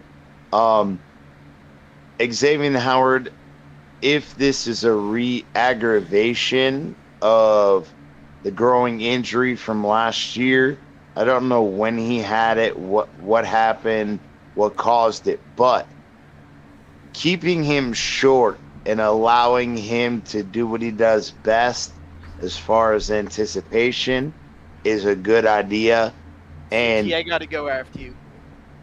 no, I was I just want to saying. go after Robert. Go Robert. Go ahead. If might have we seen this can movie, get, man. if we can Oh, get I'm probably gonna. Xavier It's Howard's- MD41. I'm gonna say something. Go. Yep. if Well, we before you can- guys go on that, I want to read this comment because this is pretty good. Finish up, CT. Sorry. No, real quick. I feel like if we can allow them to Xavier Howard to play his game, but also allow him to heal at the same time and not have to have him run deep, I think that that's a very good situation for us on the defense, if that makes sense. Gotcha. Okay, so Jarvis makes a good point here. He says, "Let it sink. Let's think about the way we have a great offense, and we also have Skylar Thompson, who's someone they can use to imitate, basically, and for game preparation as far as skill set and play and game and stuff like that. I think that is something to be said too about the work they're getting in the depth with the backup quarterback in practice, even from Teddy as well. To me." They're not going to be prepared for what we're already been getting prepared for. Go ahead, Robert. All right, so let's see here. MB41, your comment of we don't take these games seriously, they're just warm-up reps for the playoffs. That's probably why you never do shit in the playoffs, you fucking choke artist. Hold on. Oh yeah, well, not only that, but what you're telling me is the Buffalo Bills actually need 6 preseason games to actually get their shit together to be ready for the season. No. Real good one there. Miami 2-0, bro. We didn't need no fucking bro. We brought it from the fire from the beginning, 2-0. No wonder you guys don't win anything. Like, it just the level of sheer stupidity and ignorance is beyond me. If you need to sit there and do 17 games plus 4 games to make 21 to even think you're ready to fucking play when all the other teams are like, no, we're rested, we ran our gauntlet, now it's time to go win a ship. All right, you're fucking dumber than I thought. On top of that, you haven't won shit since the 60s. So whatever Not only the fuck that, you're doing but the doesn't Rams work. look like shit in week 1 and week 2. I haven't even gotten and to their then fucking everybody wanted to say, oh, Buffalo was so great the way they play the Rams. Oh, wait. The Rams suck donkey dick in week 2 too. So stop it. They suck donkey All dick, right. period. So now let's go talk about this fucking we haven't played anybody but by Obarian's comments. Your goddamn QB you played week 1 had a fucked up elbow and he lied about it. You could watch that game and his throws looked off. They only threw to Cooper Kupp, and that was obvious. They didn't prepare well for you, I'll give you that. Josh Allen still threw 2 picks. The only reason you guys won that was because your front 4 is good, and I'll give you your front 4 is good. But you don't have your full front 4. So you don't know what the fuck you're talking about. You don't know shit. You don't know about history. And you have goddamn fucking poor work ethic as a team, apparently. I think so CT shut the fuck up and learn something. I think CT was onto something with the Buffalo Bills fans sucking donkey dick. You know, maybe MB41 sucking that dick too hard that it's slamming in back into his brain and he's spewing out shit. It's smacking the back of his brain and it's killing some brain cells back there. That's exactly what's happening here. Yep. Can I say something too, though? Not only are they going through tables, they're sucking donkey dicks. Hold on, go outside. Hold on. Tell us, MC. Oh my God! Now he's saying the Bills are like the '85 Bears. No. Fucking Oh go my further down. God. Go further down. Bills are resting starters for this game. I talked about mushrooms earlier. let me say I something talked quick. about mushrooms earlier, but whoever put that comment up, oh my God. MB41. It's MB41. That's all he's doing, spewing Hey, shit. bro, MB, let me know your By the shroom way, hookup. MCJB, I'm your on song it, is baby. fire. I want to be delusional as you, baby. Next anyways. You know what's crazy? And I just thought about this too, and I said this on the AFC East roundtable as well. Can you hear me very well, first of all? Yeah. I can hear you. Cool. Making sure. Last year, wasn't the score 10-3 in the fourth quarter or something like that? It was very close, and we were. They've only been able to beat us in one quarter. And we were playing who again? Jacoby Brissett. Yep. Oh yeah. So that makes. Well, wait. That's because our boy in Minnesota, Jesse Davis, he's a Pro Bowl over there. He's a Pro Bowler. And we were. Oh, he's no longer at Guys, the Minnesota. line is so much better now. Weren't we It's in not their even stadium close. too? Not even close. The line is. Isn't Jesse Davis with Pittsburgh? Yeah, he's with Steelers, bro. He went to No, Steelers. that's y'all are proving my point further. My bad. Y'all are fucking Buffalo yourselves sucks. at this argument. The fact he went to the Steelers, man, that's some conspiracy shit right there regarding. Yeah, because fucking Flores loves his dick suckers. He loves guys. Man. He loves guys that stroke his ego. Stop it, bro. Stop it. Man, what's up, man? Mika's All right, over Josh there and Allen all is these next, other Dylan. guys. Let's fucking Stop have that, him go bro. out. Hold Iceman. up. Iceman. You said you got Iceman Krusty Krab. Is that shit that the Buffalo Bills fans have? That's a fact. Krusty That's the Krusty Krab tonight. Whoa. Oh. We serving crabs. What's up, Big Nick? Hey, that's from doing things like Batman and having too many sexual partners. Look, everybody look at Big Nick's video. It looks like two Anons on the channel. Uh-oh. Hey, look, Damn. if I can just have 20 seconds. You know what I'm saying, bro. And 20 see, you know seconds. what I'm saying. Hold on, let Big Nick. Hold on, let Big Nick talk. Let me hear what If you you got. guys give me 20 seconds, I guarantee you I'll give you something that'll make you smile and also some ammunition to tell every Buffalo Bills fan to sit their ass down. Check this out, guys. Watch this stat right here. Since 1996, the Buffalo Bills has won 2 division titles, have won 3 playoff games. Since 1996, the Miami Dolphins have won 2 division titles, 3 playoff games, and we haven't won a playoff game in 20 years. So they walking around here acting like they the 90s Dallas Cowboys or the 80s San Francisco 49ers or the 2000 Patriots or even the 70 Dolphins. They sit their ass down because you don't get to hang no banner for a division round playoff or a championship playoff round. You don't get to hang a banner. So sit your ass down and understand that you equal with us in every realm of the possibility. No, they're not. And that's with us sucking donkey dick for 3 decades. It doesn't matter what you think. Hold on, Big Nick. You can say they're all equal, but we all know they're not. They're missing the most important thing. We got Dan 2 Super Marino, Bowls. baby. No. Oh yeah. That's Super in the Bowls. background. What Right. the fuck? That's This in the is back. some dumbass shit. That's what get us over them. I mean, as far as their little resurgence, they still has only caught up to us, but they haven't. Guys, They haven't. Guys. True. What's up, They've Dolphins? caught up to all the fucking So think about that. Hold on, you guys. didn't Hold on. succeed in. I want to hear what had Dolphins Pete had to say. Go ahead, but Dolphins Pete. Go Tua ahead. had a breakout game. Yes, We've sir. seen the flashes. We saw them in Arizona. We saw them for a brief period in the middle of last season when he was dealing. He has now fully, assumed his mantle as an NBA style elite point guard who's going to distribute it all over the field. And if he needs to, he's going to pull up and drain a 3 like Steph Curry. Oh, I like That is Tua. He had a breakout game. I saw it. I believe it. I rewatched the film. It's a breakout. So Daddy now, loves you guys. how far in the top 10 with these weapons is Tua?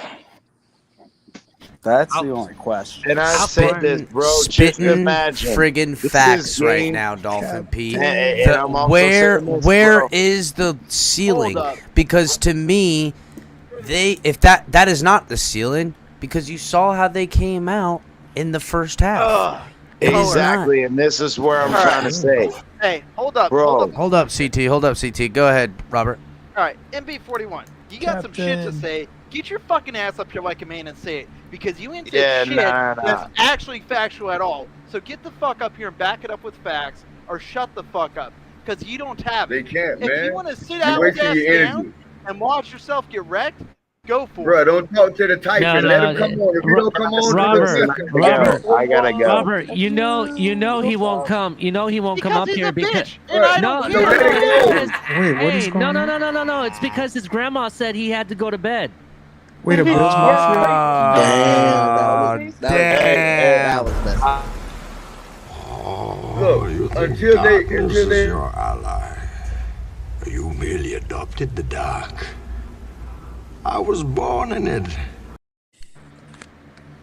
That was good. Buffalo, if I'm not mistaken, Buffalo was one of the original teams, right? And they still ain't won shit. That's they were one of the original AFL teams, and you know what? I only learned that recently, Big Nick, because when I posted the picture of the trophies, they're like Buffalo's won championships. I said, what? I said, when the fuck this happened?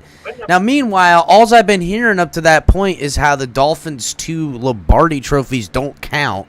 Okay, I've been hearing that. But then I get somebody showing me that they had AFL championships in the 60s some point, and that they count those, they take those as trophies, that's in their display case. They're like, we're proud of that. They hang those banners from there. Everyone's like, what the fuck kind of trophy is that?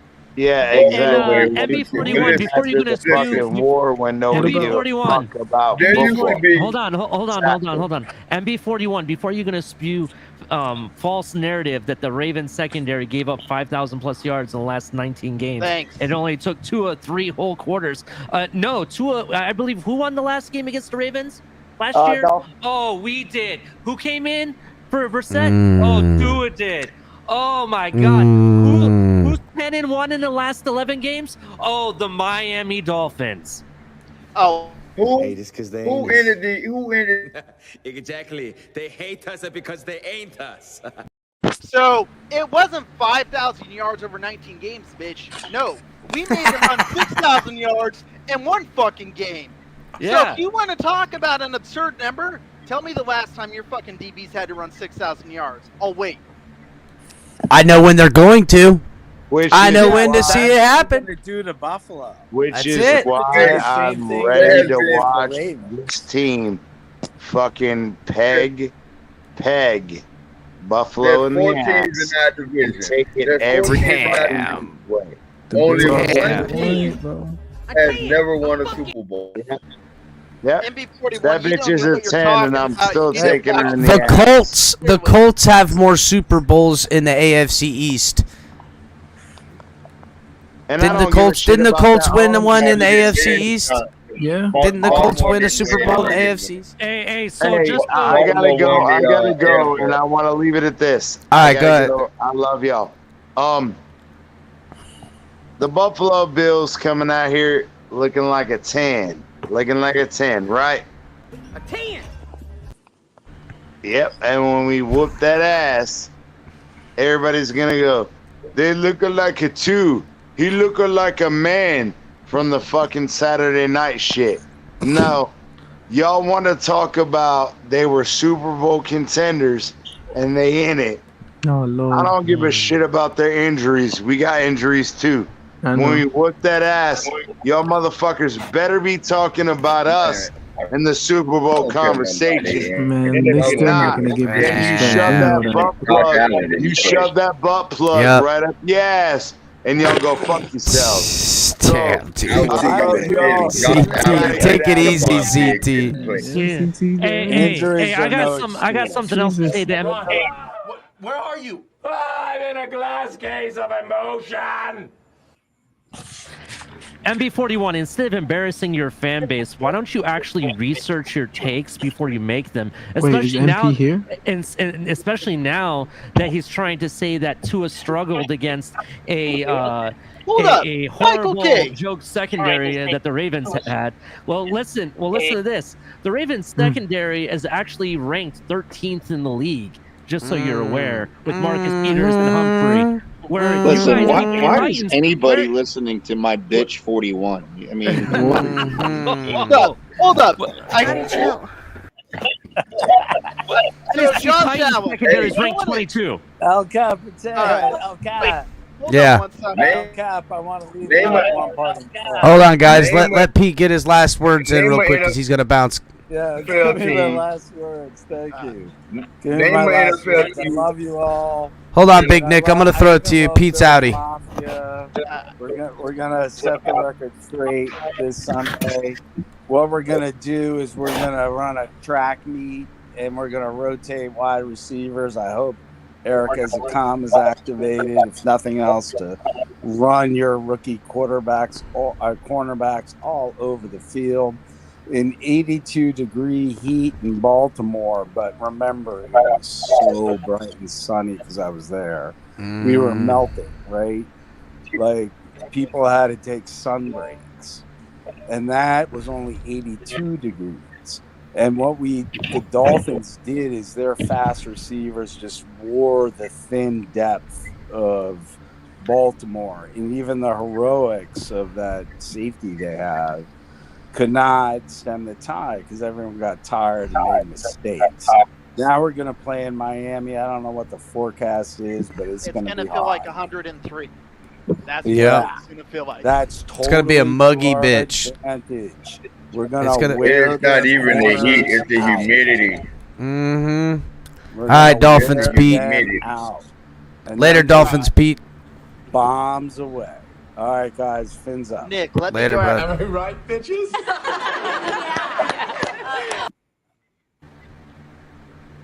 Go, Big Nick. We Big can't Nick. hear you. You're muted. All right, There you go. listen. Yeah, there you go. Okay. The Buffalo Bills, name a team that's more represented in the Hall of Fame than the Buffalo Bills and have no Super Bowl rings within that Hall of Fame class.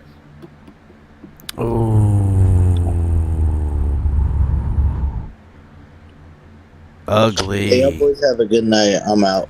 Later, MC. MC. Good looking on the music, MC. Shit was dope.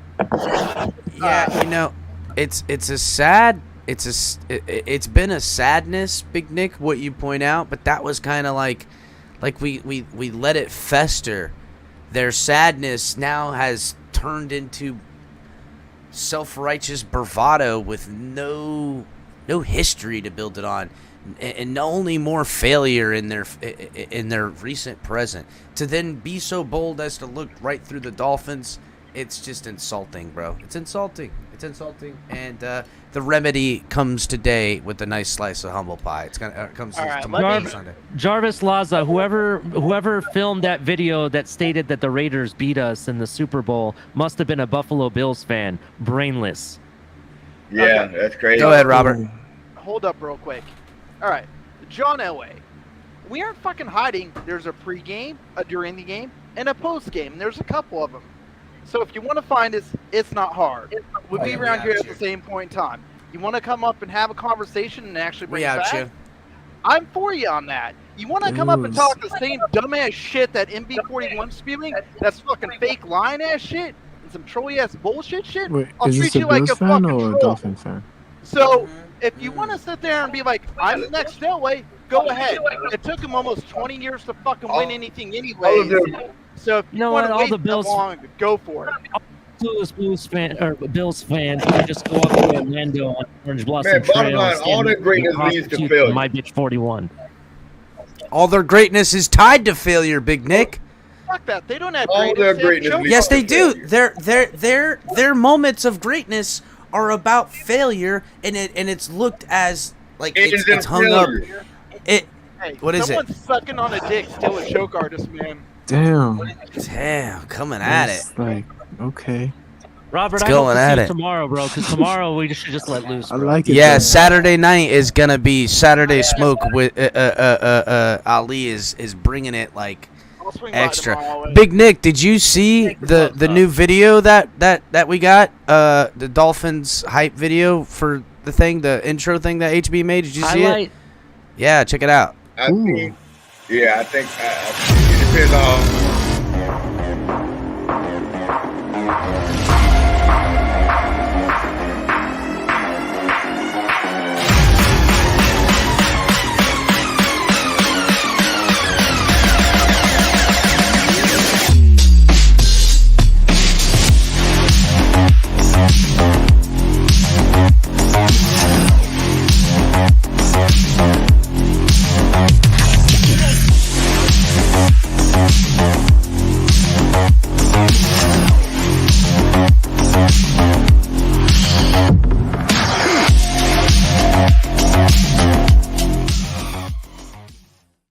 All right, so hold on. Yo, now that's there's more sick, dumb yo. shit again. Nikolai, you want to talk about who's been worse? Yo, you guys that's haven't done sick. shit. Shit was in fire as 40 fuck, wasn't it? fucking Yo, years. I was like amazed the whole time. I was like, yo, Shit was fire as fuck, wasn't It it? was fire, dude. It was fire. I agree with Dolphin 72. We should collectively change my bitch 41's name to our bitch 41. All right, guys, listen. Let's. Hey, our bitch 41. You can call me daddy. oh Lord. Damn. Daddy loves you guys. So, all right, guys. all right. Let's get some Nikolai, final hold up, thoughts. hold up. Go ahead, One Robert. second. All right, Nikolai, we have still done something more relevant than you, and actually more relevant than anybody else in the history of the NFL. Name me another team that's gone undefeated. That's You can't, true. because it hasn't been done in 50 years. If you want to talk about who's done something we. Well, wait a second. Is there how much undefeated anything in sports do we have to go off of? I don't give a shit right now. The point is they haven't done it. Is that a Bills and they're fan on talking there? like Or they no? have done shit. Neither. They haven't done a fucking thing other than pooped on a dick 4 seasons in a row. They're good cock suckers. That's We got what they are. we got some feedback here. Big Nick, I think you got a little feedback. Why don't you give us some final thoughts, Big Nick? Because it's already after 1:30, and I got a lot to do, and we got a lot more shit talking to come underway because tomorrow night. Yeah, there's gonna be some big time shit talking on Ali tomorrow night. There's gonna be some big time. What's up, Big Nick?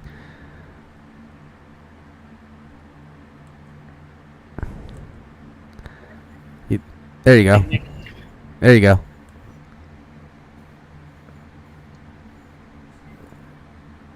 I can't hear you, Big Nick. Go ahead. Mute.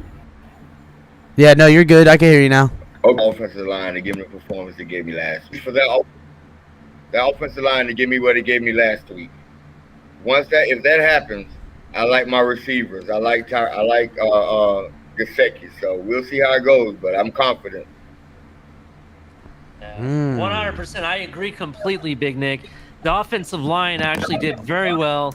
You know, they didn't give up huge sacks like Tannehill was getting because, you know, he's a sack machine on his own self.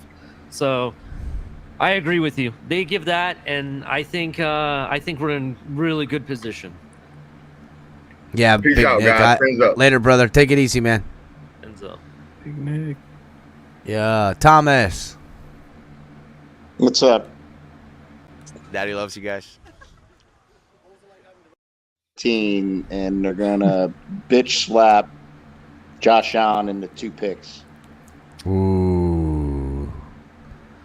Into 2 picks. What do you think he gets? What are Josh Allen's numbers roundabout? Touchdowns, picks, yards.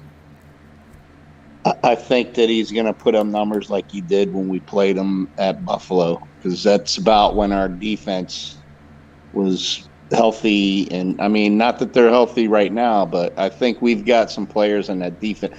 I really feel that the defense is going to feed off this crowd. This crowd possibly could be the loudest crowd that stadium has ever had with that new roof. I've been saying it. I've been saying it too, man.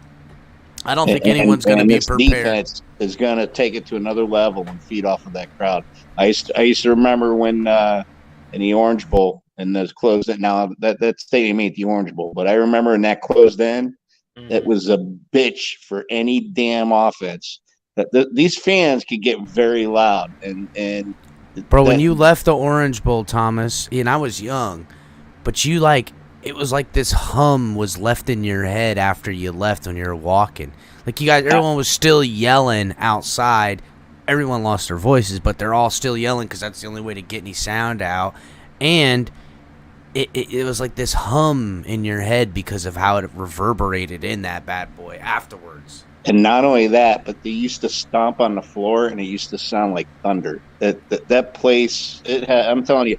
And then when they'd stand up and cheer for a touchdown, I'd be jumping up and down. I used to go get a beer in the concession stand underneath, and the whole damn stadium's rocking up and down. I don't know how that thing never crashed in.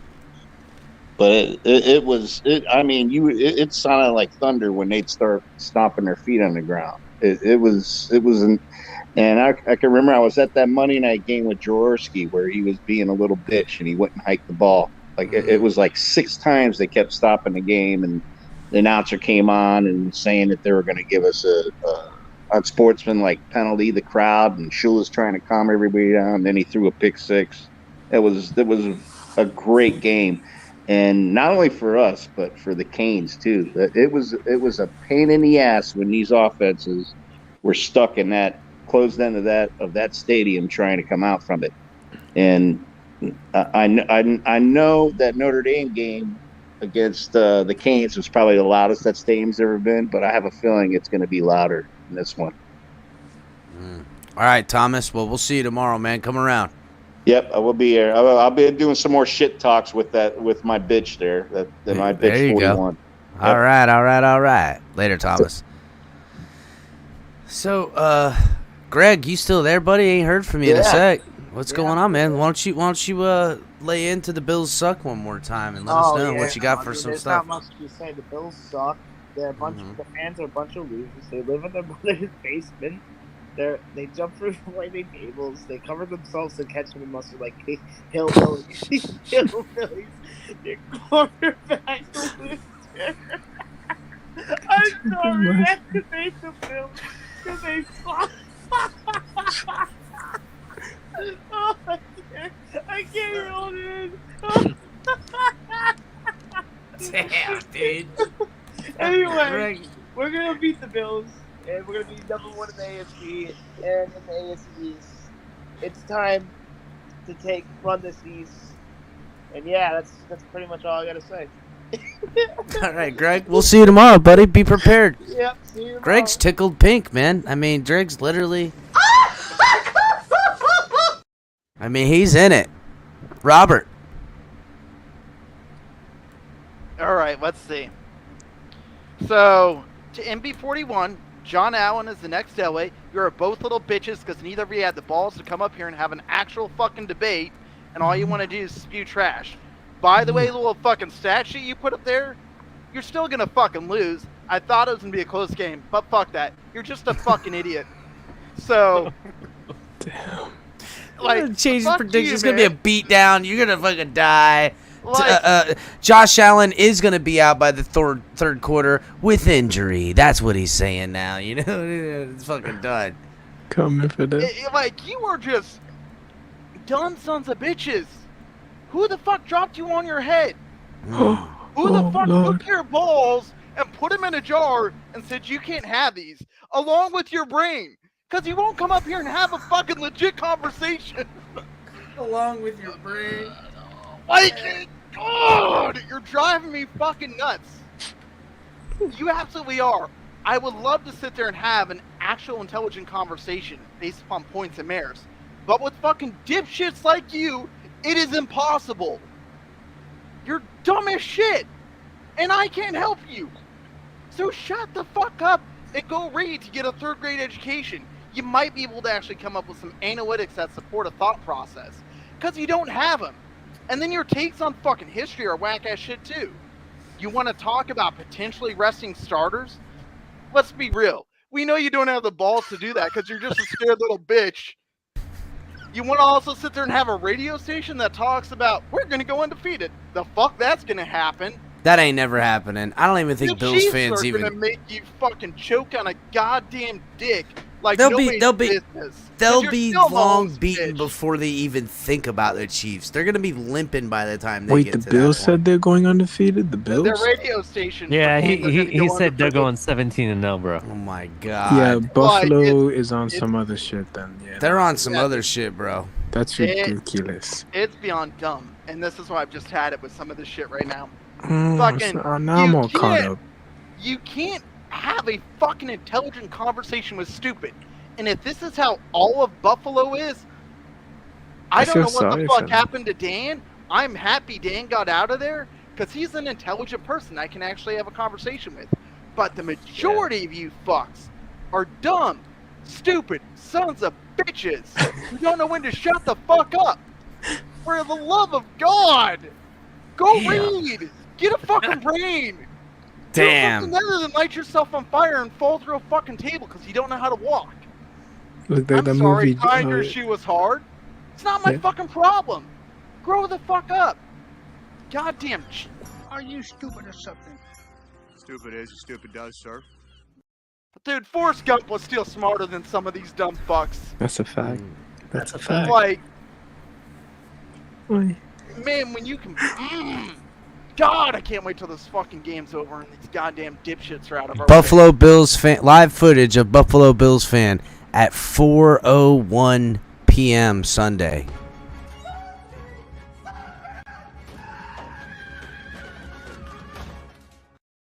Right into the closet back I at love home. the bench warmers. I Love that movie. Sorry I went off so much tonight, but god damn it, dude. It's all right, Robert. There'll be more steam to blow off in between now and the game on Sunday, and it'll Tomorrow all night, be my about. It'll all. Yep, tomorrow night the show. We'll see you there, Robert. Sounds good, man. Later, bud. Robert. Iceman. Yeah, man. Appreciate you having me in, and bro, this has been chilling, man. I just couldn't believe what I just heard from Buffalo fans, thinking that, wow. I mean, I thought I was crazy, but I mean, they are crazier, I guess. Thought I was the only one that thought I could go undefeated for our Dolphins, but now someone else The Bills Bills Mafia. they're just going straight to undefeated. They, Yeah. you know. The difference is know. Iceman, is you actually have some will call it conspiracy theory, but it actually makes sense. Well, you actually on have how a it place could to. You have a place to where the thumbtack in the wall sits and the Right. string gets tied to. They have no thumbtacks to tie strings to, They so they're don't. literally pulling shit out of thin air. They look like a So- pussycat stuck in a They ball of do. yarn. When was the last time like you guys mentioned it? When was the last time they won a Super Bowl? I mean, I don't recall that. It's just I don't get it, man. I don't know why the Bills hate us so much like that, and this is why we hate them. They do that stuff, and you know, and that guy, whoever MP, whatever, number one, please. I appreciate it. I like that he's here holding down strong. I gotta hand it to him. I gotta hand it to him. It's hilarious. See, I hope he's chilling, man. I hope nothing but the best for his team, bro. I hope it's a healthy. No, it's gonna. I hope they come out healthy. Yeah, you're right, Iceman. Because they're already banged up. Chances That's are they're right. not gonna come out healthy, though. I mean, let's Yeah, be real. man. Dolphins are bringing it. They're gonna take their pound of flesh. It's gonna get ugly, and it's gonna Right. be ugly, and it's gonna cause the beginning of the ugly slide for the franchise. There's gonna be questions about McDermott. That's it. Oh, I didn't think about that, Captain. Damn. See, there you go, Captain. with the McDermott can build quite a squad, but really, this team picked his favorites for the Super Bowl. They're regressing. But you said You're it, on though. mute, Ali. They're regressing. They're Super Bowl favorites, right? They're not. Yeah, but I mean, listen. Here's the thing: Dolphins lose this game. Bills are. They're gonna. The Bills come are out doing ranting. what they're supposed to be building, and they were gonna rant. They're ranting already. They're looking through the Dolphins. That's okay. That's chilling. They lose this game, it begins the epic slide of being in their heads and failure that comes along with it. Yeah. This franchise is cursed. They can't ever. That's what they'll feel. That's where they'll go. I hear them lately like, I know what you Dolphins. I was where you guys were. We know where you're delusional. No, they don't. No, they don't. They have no idea. They're not They're the even been ones that close. sat in insanity over here clapping about having Rex Ryan as your head coach and shit. And no Fucking come on, disrespect, but Johnny. they've been chilling for the past 3 years. That's cute. That's dandy. But now we see the pieces for the Dolphins. How bro, we got demons on the team for the first time in the longest time. I mean, this team is going to come out and give it all to them on Sunday. And when it happens, this is what y'all say too. And it's truth. They're going to come to y'all channel here and the Bills fans are going to say, oh, but we were decimated in corners and hell. I'll say Already no. started that, no, bro. I know. No, they're not. Let's be realized, man. It's They're not crazy. going to show up. They're going to be hiding in that closet, dude, crying like little babies. Well, I hope they come to your show tomorrow, Ali, for smoke. Please bring that smoke because, yo, Ali better gonna be give it there, to you bro. too. You better be there. So I know they listening, but plain and simple, bro. I appreciate you guys having me, man. For this time, man. It's you, Chris. You already know, bro. This show, I already told you what's going down. This is it right here. This is the spot, ladies and gentlemen. We just crossed over 3,300 tonight. I know. So. I can curse, right? Wait. Yes, Congratulations, The late night show, man. yes. That right there is historic, bro. This man is just and Ali and Color and Tonk and TMI. I mean, bro, y'all are killing it, bro, and just keep doing it, bro. This is why we love this, bro. I'm telling you, I already told you before, like, this is motivation, not just for anyone, but for everyone, bro. Like, and the community is stronger than ever, bro. So You see this comment by John Santos? What? Yeah, I seen it. I mean, it is what Yeah. it is. John's going Yeah, at him hard. Let him I go. think- Let John go. Oh, He's go. going at him hard. All right, Iceman. all right, much. See you love, tomorrow, man. bud. All right. Later. I've got T Barry hopping up here. T Barry, you had some things you wanted to throw in for some final thoughts? Yeah, man. I just got one thing to say. First off, bro, I love y'all show. This is my first time really saying anything. I just like to listen and hear everybody's point of view, man. I'm a Dolphin fan. I'm always ride with them. But I just want y'all to know one thing. Y'all remember this game, man, because it's gonna be equivalent to the '92 season for the Dolphins. So just look that up. Look that up. That's all I gotta say. I ain't gonna say too much. It's your But if you parallels look you're at, finding. huh? You're finding these parallels from the '92 season. I will take it into account. We will begin the study. Thank you. All right, man. Y'all have a good one. I'm gonna time in another time, but thanks for Yeah, having me. come back, T Barry. Get on a little earlier, and we want to hear from you. All right, brother. All right, man. Fins up. Ooh, I like that. I'm gonna. I like that. Was a good one. That's that's fucking very good. You know, and not poor Buffalo. I feel like, you know, this is a growing experience, because this type of experience that we're gonna hand to them on Sunday is the type of thing that that they really need to find out about themselves and this adversity. This might be the way you guys get to where you need to be emotionally to handle what it feels like to be a real winner. That's the thing. It's going to take a while. It's going to take probably forever. But this is the step in the right direction for you guys. I don't know if they'll ever learn, man. I kind of agree with Robert's takes. They have no freaking brains, dude. They're just sitting there sucking on Tua's dick all day long, because that's exactly what's going to happen on Sunday. And you know what? All I got to say is, our bitch 41, say hi to Grandma. Daddy says hello. Fins up.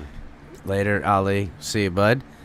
Yeah, guys, a lot of dick throwing around in this month. Didn't really expect a lot of that. Shit's getting off the rails. That's what happens when, you know, you're staring into, you know. Daddy loves you guys.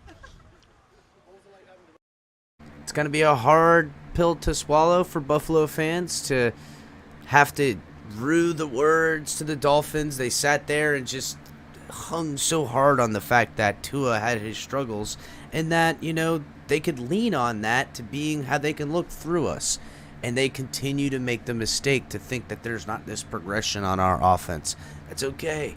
It's gonna be all right, because come Sunday, when it's third quarter and you're down and Josh Allen is fighting, and you guys start really, it'll really start worming its way in there, and then as the clock strikes, I'll see you guys for the post game. But until then, make sure to hit the like button, subscribe if you're new, check out all the great content.